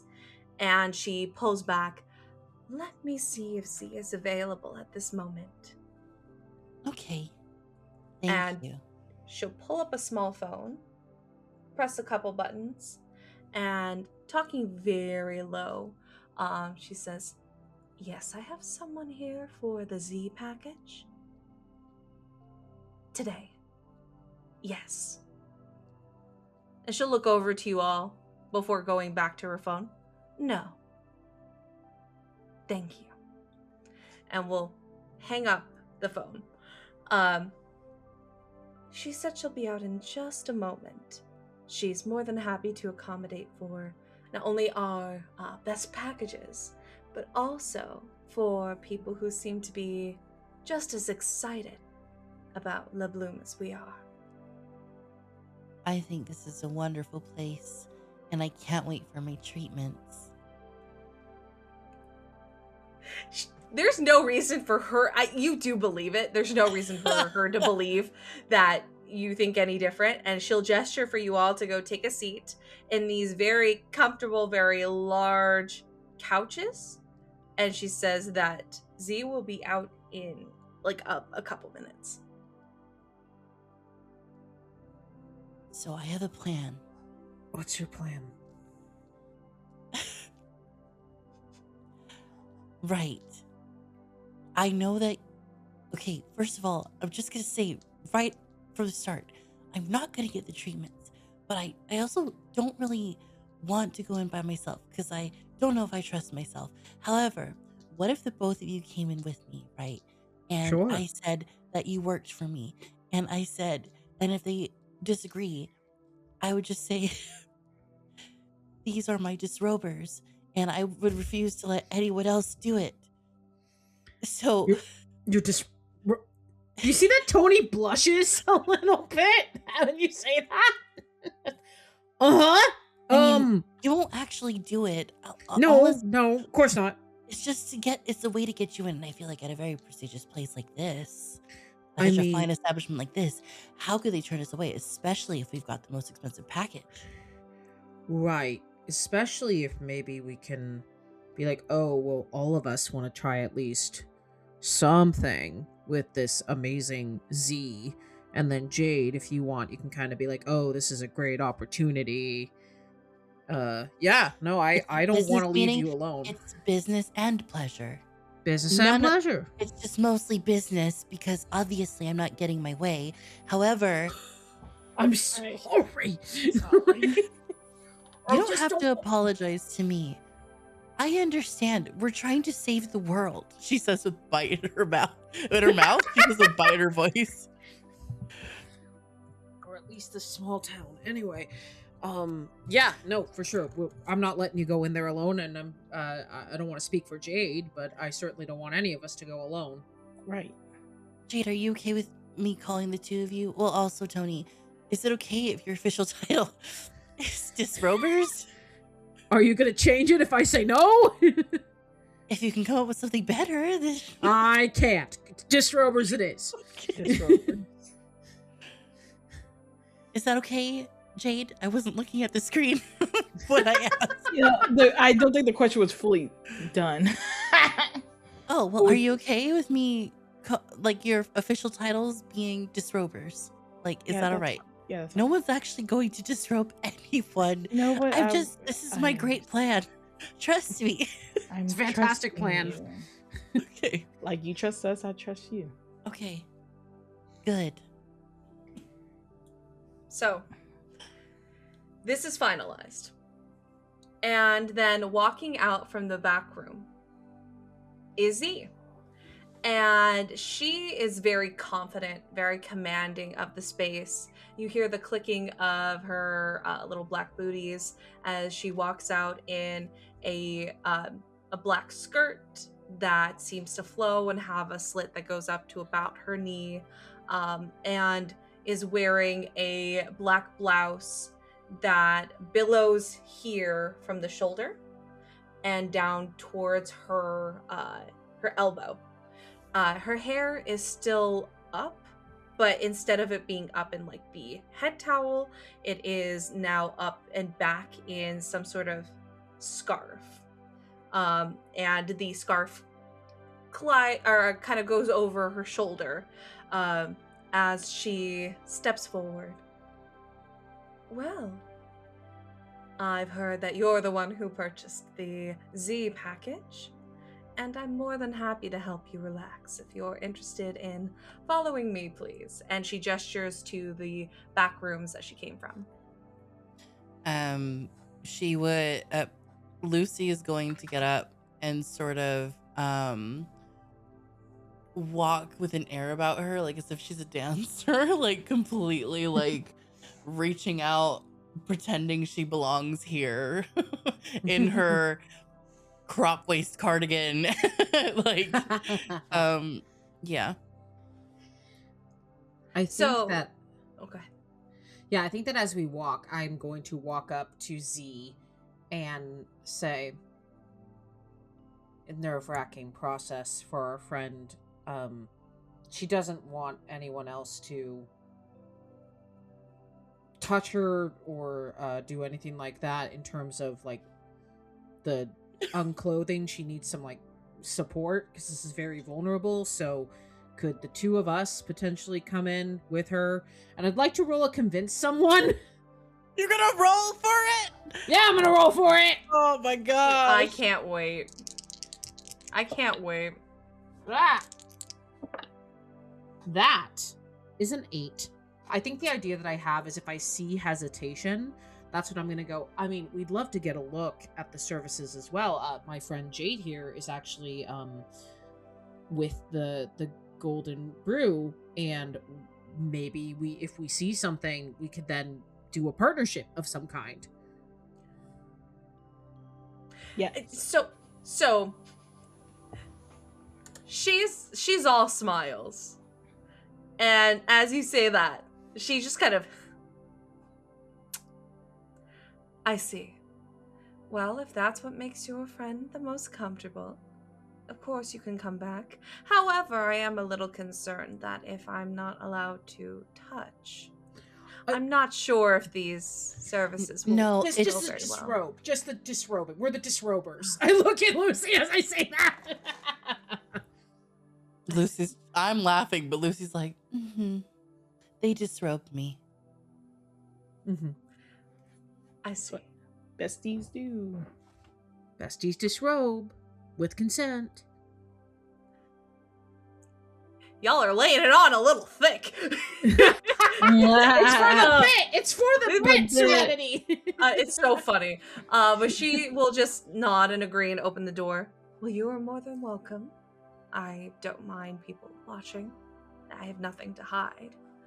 So please come take a seat. And if you're interested in any of the services, of course, feel free to think about it. But I do suggest that this is a relaxing area. So keeping your tone quiet and your words soft will be my prerogative for you to join. Yes. You will have no issues with me. I assume not. And she just smiles at you before letting you in. There is a period typically where they will let you disrobe in privacy. So she'll let you in first, show you where the robes are and how to get under covers and where to get under covers, and we'll close the door. Is there any additional planning or looking that you'll have in this room before she comes back? Oh yeah. Okay. Amazing. So I will have you roll probably glimpse the truth. Cool. Would a be vigilant also be an option? I feel like we are in a dangerous situation given what we know. Yeah. Absolutely. Go for it. Whichever one you prefer. Okay. I'll do be vigilant. Come on, -1 mental. Darn it! I rolled a 7, but it's a -1, so it's a 6. God, your points are adding up so fast. Woohoo! I tried to do a glimpse of truth, but I rolled a 2. Okay. We can do this. Never mind. But in the end, that means you uncover a dark truth about yourself, the situation, or another character. I love that. Thank you. That gives me the opening I need. And also knock down a point. So as you go into this room and you begin to look around and take a look at things, you realize that there's in this room, it looks like it's supposed to be a legitimate room for things to happen.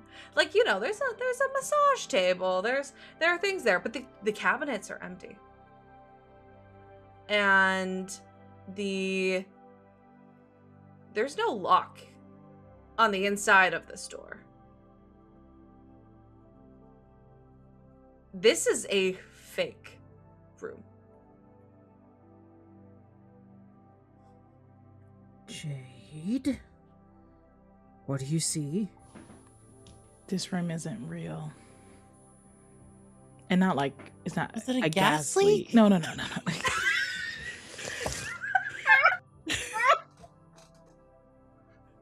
It's like, not this time. I don't think so. It's like, This is how he does it. Which way is the That is my gas favorite coming way to check for from? gas Where's leak. the gas leak? There's the gas leak. Oh, gas leak. Hold on. I found it. I am going to position myself behind the door to hide and spring out if she does anything if Z does anything fishy right off the bat.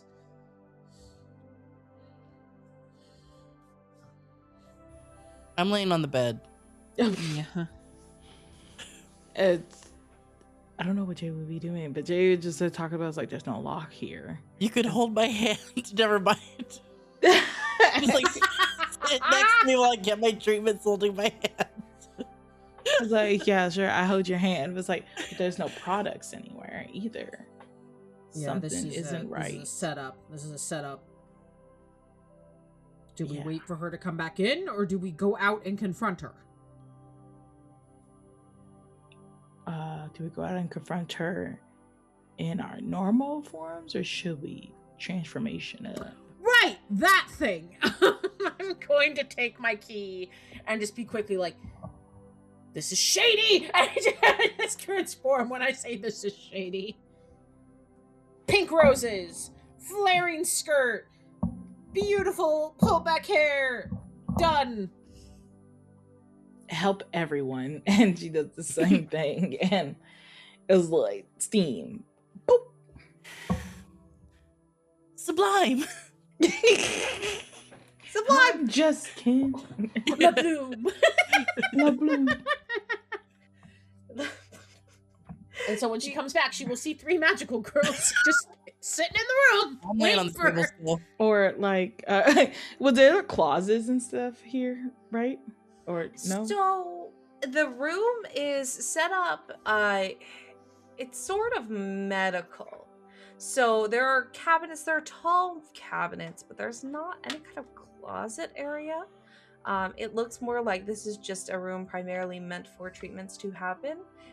There is a large TV on the back that has this flowing river with a very soft, like, tone and light music playing, but that's really like the only large thing other than like the massage table in the room. I was like, Jay's just looking around. It's like, I hope we can like try to like ambush them when they come back in here. And That is the use Lucy plan. as bait. Yeah. I'm being used as bait. Yes. So don't Okay. be Yes. a magical girl just yet. Oh.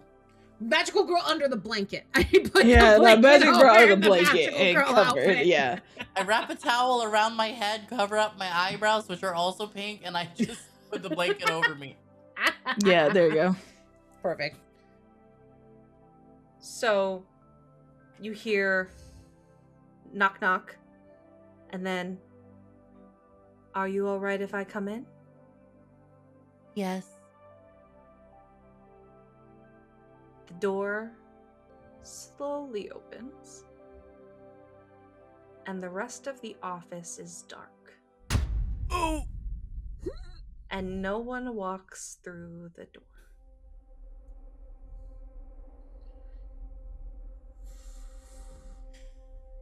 Eyes are closed. I am going to step forward to block the table.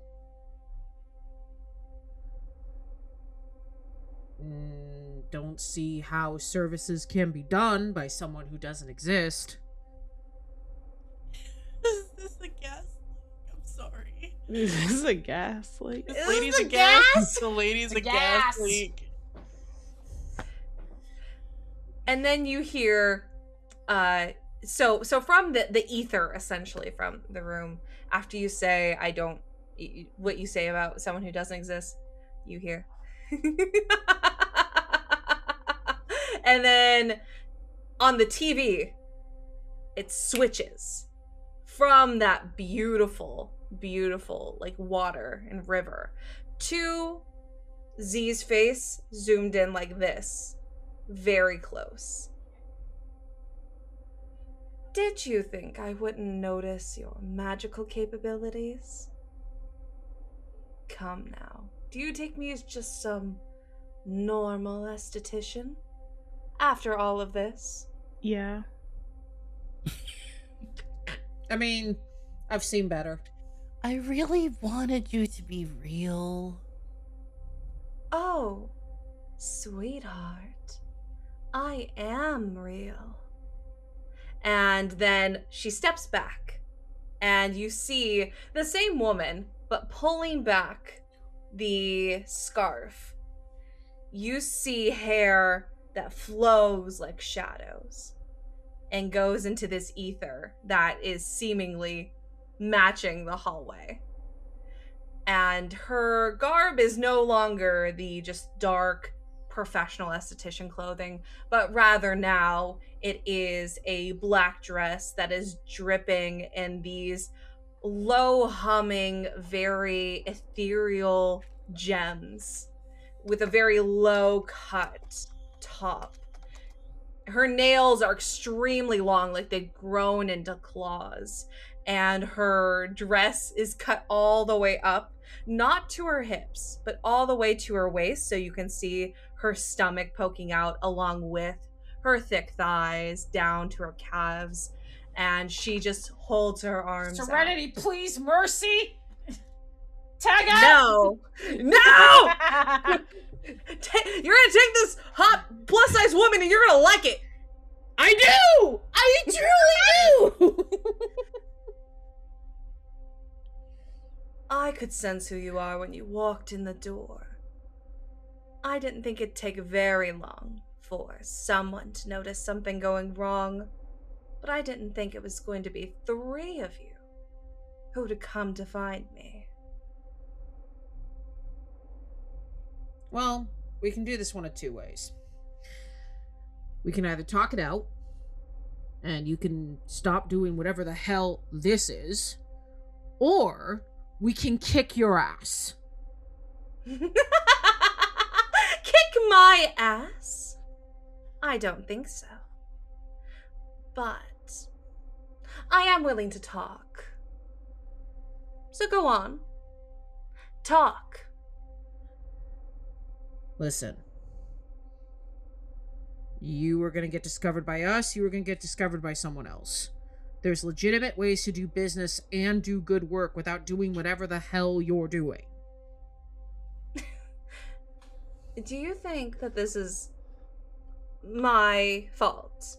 Do you think that sloppily putting out this form of work where people are disgustingly changed is my best work? I mean, it is my work, but it's not my best work. So why are you doing it?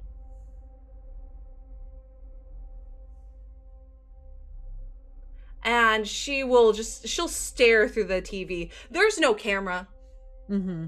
There's no way she should be able to see you. A woman has to make money. Magic isn't free. So there's better ways to make money than this. I would like to try to roll a touch their heart. Yeah, go ahead. This is gonna be plus emotional, which is a +1. That is a 7. The next action against them will gain a +1. I think I look at Prism and Cosmo, and I say, Plan B, kick their ass. Kick their ass. And I'm gonna run forward to try to do to shatter the TV with my sword. Okay. Go ahead and roll. If anyone would like to help with that, feel free to do so. Remember, you have a +1. Yeah, I'll help. And also, I think we have enough in our power pool for a team attack. If anyone wants to do that. Sure. So team attack is usually plus emotional. I have a +1 emotional, but does anyone have a better emotional? No. Nope. 0. 0. Okay. You're the most Cool. emotional. Okay. So basically, we would spend 4 power points to equal to the number of heroes +1 additional, so that's 4. I have 2, so I'll put in 2 of mine. 1. And I've got 1. So great, we have 4. And hopefully I don't roll like garbage on this, because I have been there, done that. I have rolled like garbage on a team attack. Manifest that you're gonna do well. You actually We're did gonna well. We're gonna do You're great. so good. Yeah, We're you gonna did be- it. That's manifestation. I already did it. It's fantastic. Oh. Hey, that's a 9, my friends. Ooh. See? Actually, with a +1, Ten. +1 is from the touch their heart. That's Yeah. a 10. And with a 10+, the villain is defeated. Amazing. Okay, perfect. So What? you team. So Yeah. Sorry. please explain the team attack. I So go up to basic- the TV and yeah. try to kiss her. Of course you do. I kiss the screen because the screen is not the physical body, and I would need consent to do that first with the actual person. I just That's- want you to know where Prism's mind is. That's your team attack. Is you kiss the monitor. She's to be fair, I didn't agree to the. I mean, I agreed to the team attack. However, I wasn't agreeing to be helpful. Um, Fair. uh, Fair. Yeah, fair, fair. she's just gonna like just get to the TV and almost kiss, and then someone can disrupt it. Jay, if you wanna do something. I think I know we keep us in like this room was empty, but if this happened to be like a spa, a coal or something like that, I think Cosmo would like mold that coal and throw it at the TV in like a sharp spear. I think as the coal heads towards the TV, I'm gonna flip the blade so it's in my hands and the hilt is there, and I'm gonna rear up and grand slam it into the TV. And I feel like the leaning on the screen for the almost kiss is what puts it in the perfect position to like smash against the full monitor. Amazing. I need a name for this attack, please. Home run. Hey! Home run. Home run. I also said it at the same time. I have to be. There's no way. Thanks, Prism. I was kidding. Thanks, Prism. Is I all said you. it at the same time as both of you. I said. No, I I believe you. believe It's you. really cute. So here's what happens. The TV begins to shatter. But Prism, right where you want to kiss, is the only part of the screen that holds true. Everything else seems to have broken, and you know there should be nothing coming from this monitor after that. That this TV is broken. There's no refunds. They're not going to be able to fix it. It's not going to hold up to warranty. It's gone. But in this small part of the screen, you see that familiar smile pop back up, and you hear, "I like the way you work. Tell you what, I'll go. But you can't stop a girl from getting her money. So maybe I'll see you again. But next time, maybe you'll be a little bit more attentive." And then that last part shatters as the villain is defeated and she walks away from the situation at hand. The lights flicker and the hallway lights up. And you begin to hear, "Oh, my head." As outside, you can see all the estheticians are waking up like they had no idea what happened. I'm gonna look at Prism and Jay and be like, "You both okay?" Yeah. Are you? Yeah. Hey, Prism. Prism? Are you? Yeah. It looks like you might get your package after all. And I gesture to the estheticians who are like waking up from this stupor. I want it from Z. Oh, come on! Oh, people are waking up. Then like Jay just waves her on. Help me. I love that so much, Taylor. I love how Help me. help me. Just help me. I think I just go, Help me.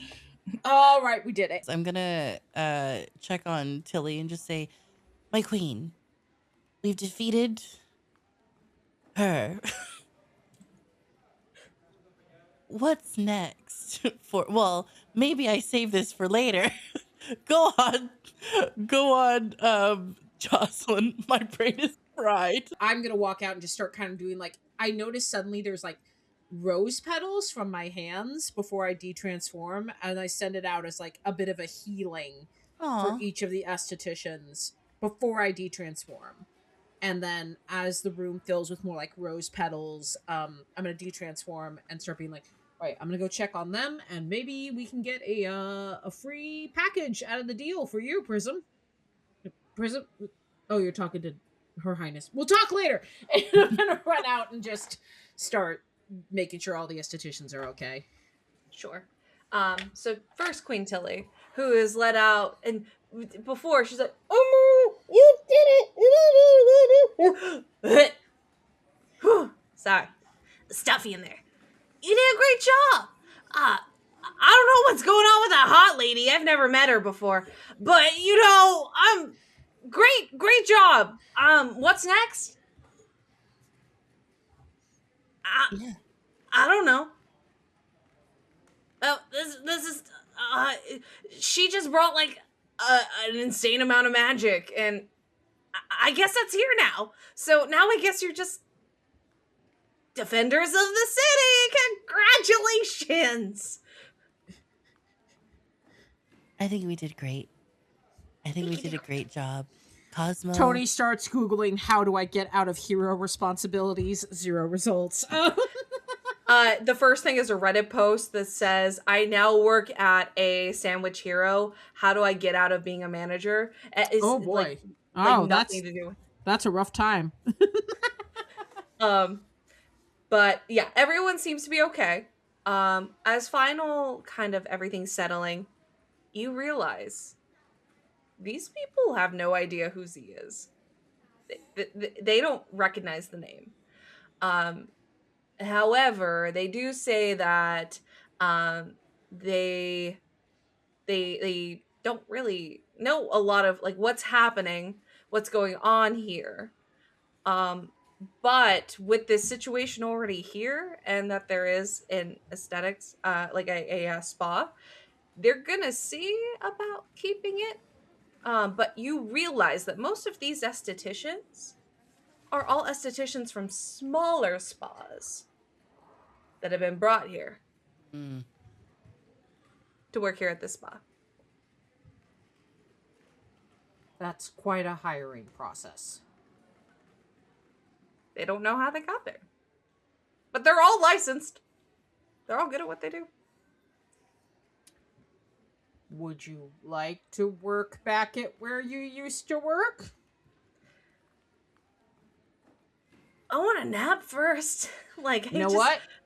Yeah, I get it. So, credits are gonna roll.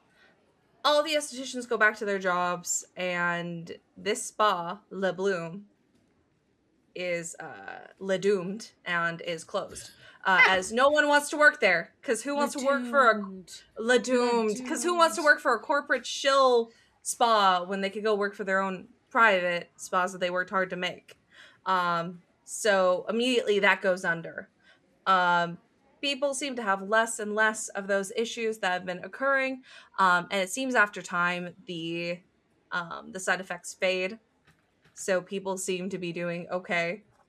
Now, Teresa is also doing much better. Her face is realigned into a face that's much more normal, much more recognizable for herself. Tomas, while is still sassy, does know that he doesn't speak his mind to the customers anymore, and saves his job. And the others that have had like the stretching issues and the hair issues, like Val, everything has seemed to calm down. We are going to go to a final last scene, if that's okay with everyone. Sure. Perfect. You're back at the cafe in a fort that is miraculously made and held up. It seems that no one touched the fort from beforehand, and typically the forts are taken down. So, Lucy, you already had space to work with. Now you have an ultra fort. And everyone is sitting having ice mochas. So, magical girls, huh?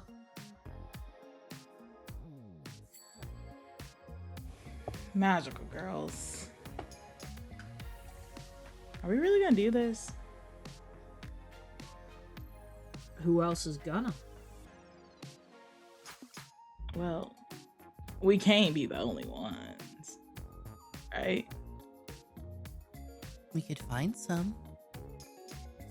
That's an awesome idea. There's gotta be more badass magical girls out there for us to ally with. Because if Z is the tip of the iceberg, I mean, Z, hear me out, no, is also a magical girl. But wants to bring harm to people. Unless I change her. You can't. If anyone could change her, it could probably be Lucy. I'm not gonna Are lie. you entertaining this idea? Yes, I'm absolutely entertaining this idea. I support my friend's rights and wrongs. And I'm to not. Listen! Start squabbling. Like, Well, fine. We'll find people who aren't trying to harm others for money, and then maybe along the way, we'll run into her again. I bet you'd And like it'll to be run into her fun. again. I feel like we got our first arch enemy. Our arch Lucy, nemesis. have you been Yeah. keeping tabs on Z? Or just news in general? Yeah? So I would say that you're gonna get just an update. It's like a local update from the news. And if anyone is a nerd about local news and likes to see like the breaking news or has like follows those socials, everyone gets a pop-up that says breaking news, well-known local millionaire Harold Rutenbach found, and then it says found ... And when you click on it, you start to see all of those little issues that people are having combine into this one guy. So he's abnormally stretchy. His arms are very long.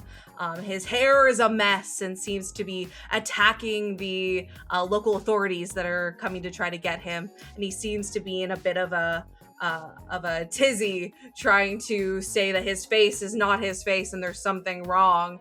And he has been detained, and they are looking into local treatments. And all of you see in the picture of him being detained, you see a mirror in the back. And you see Z. And you see her in the mirror just going, Screenshot. Oh my god.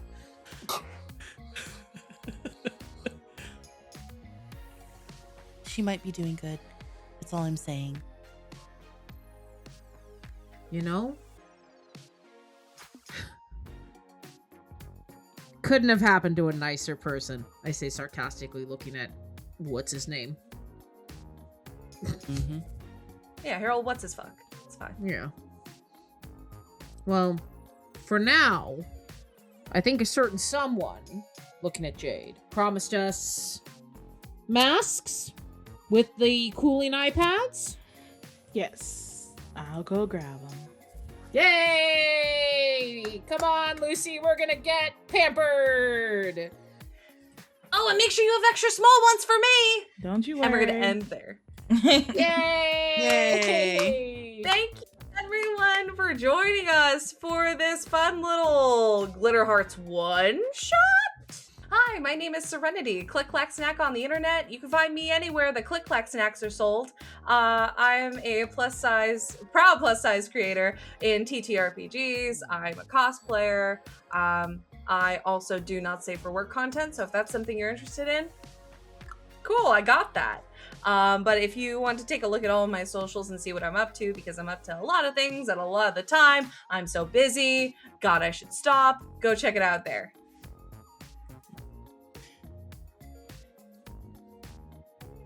Hi, I'm Taylor, aka Spunky Taylor. I'm a Black Variety content creator, TRG performer, and K-pop enthusiast. You can follow me ever at Spunky Taylor, and or sub on Twitch is Spunky Taylor Games.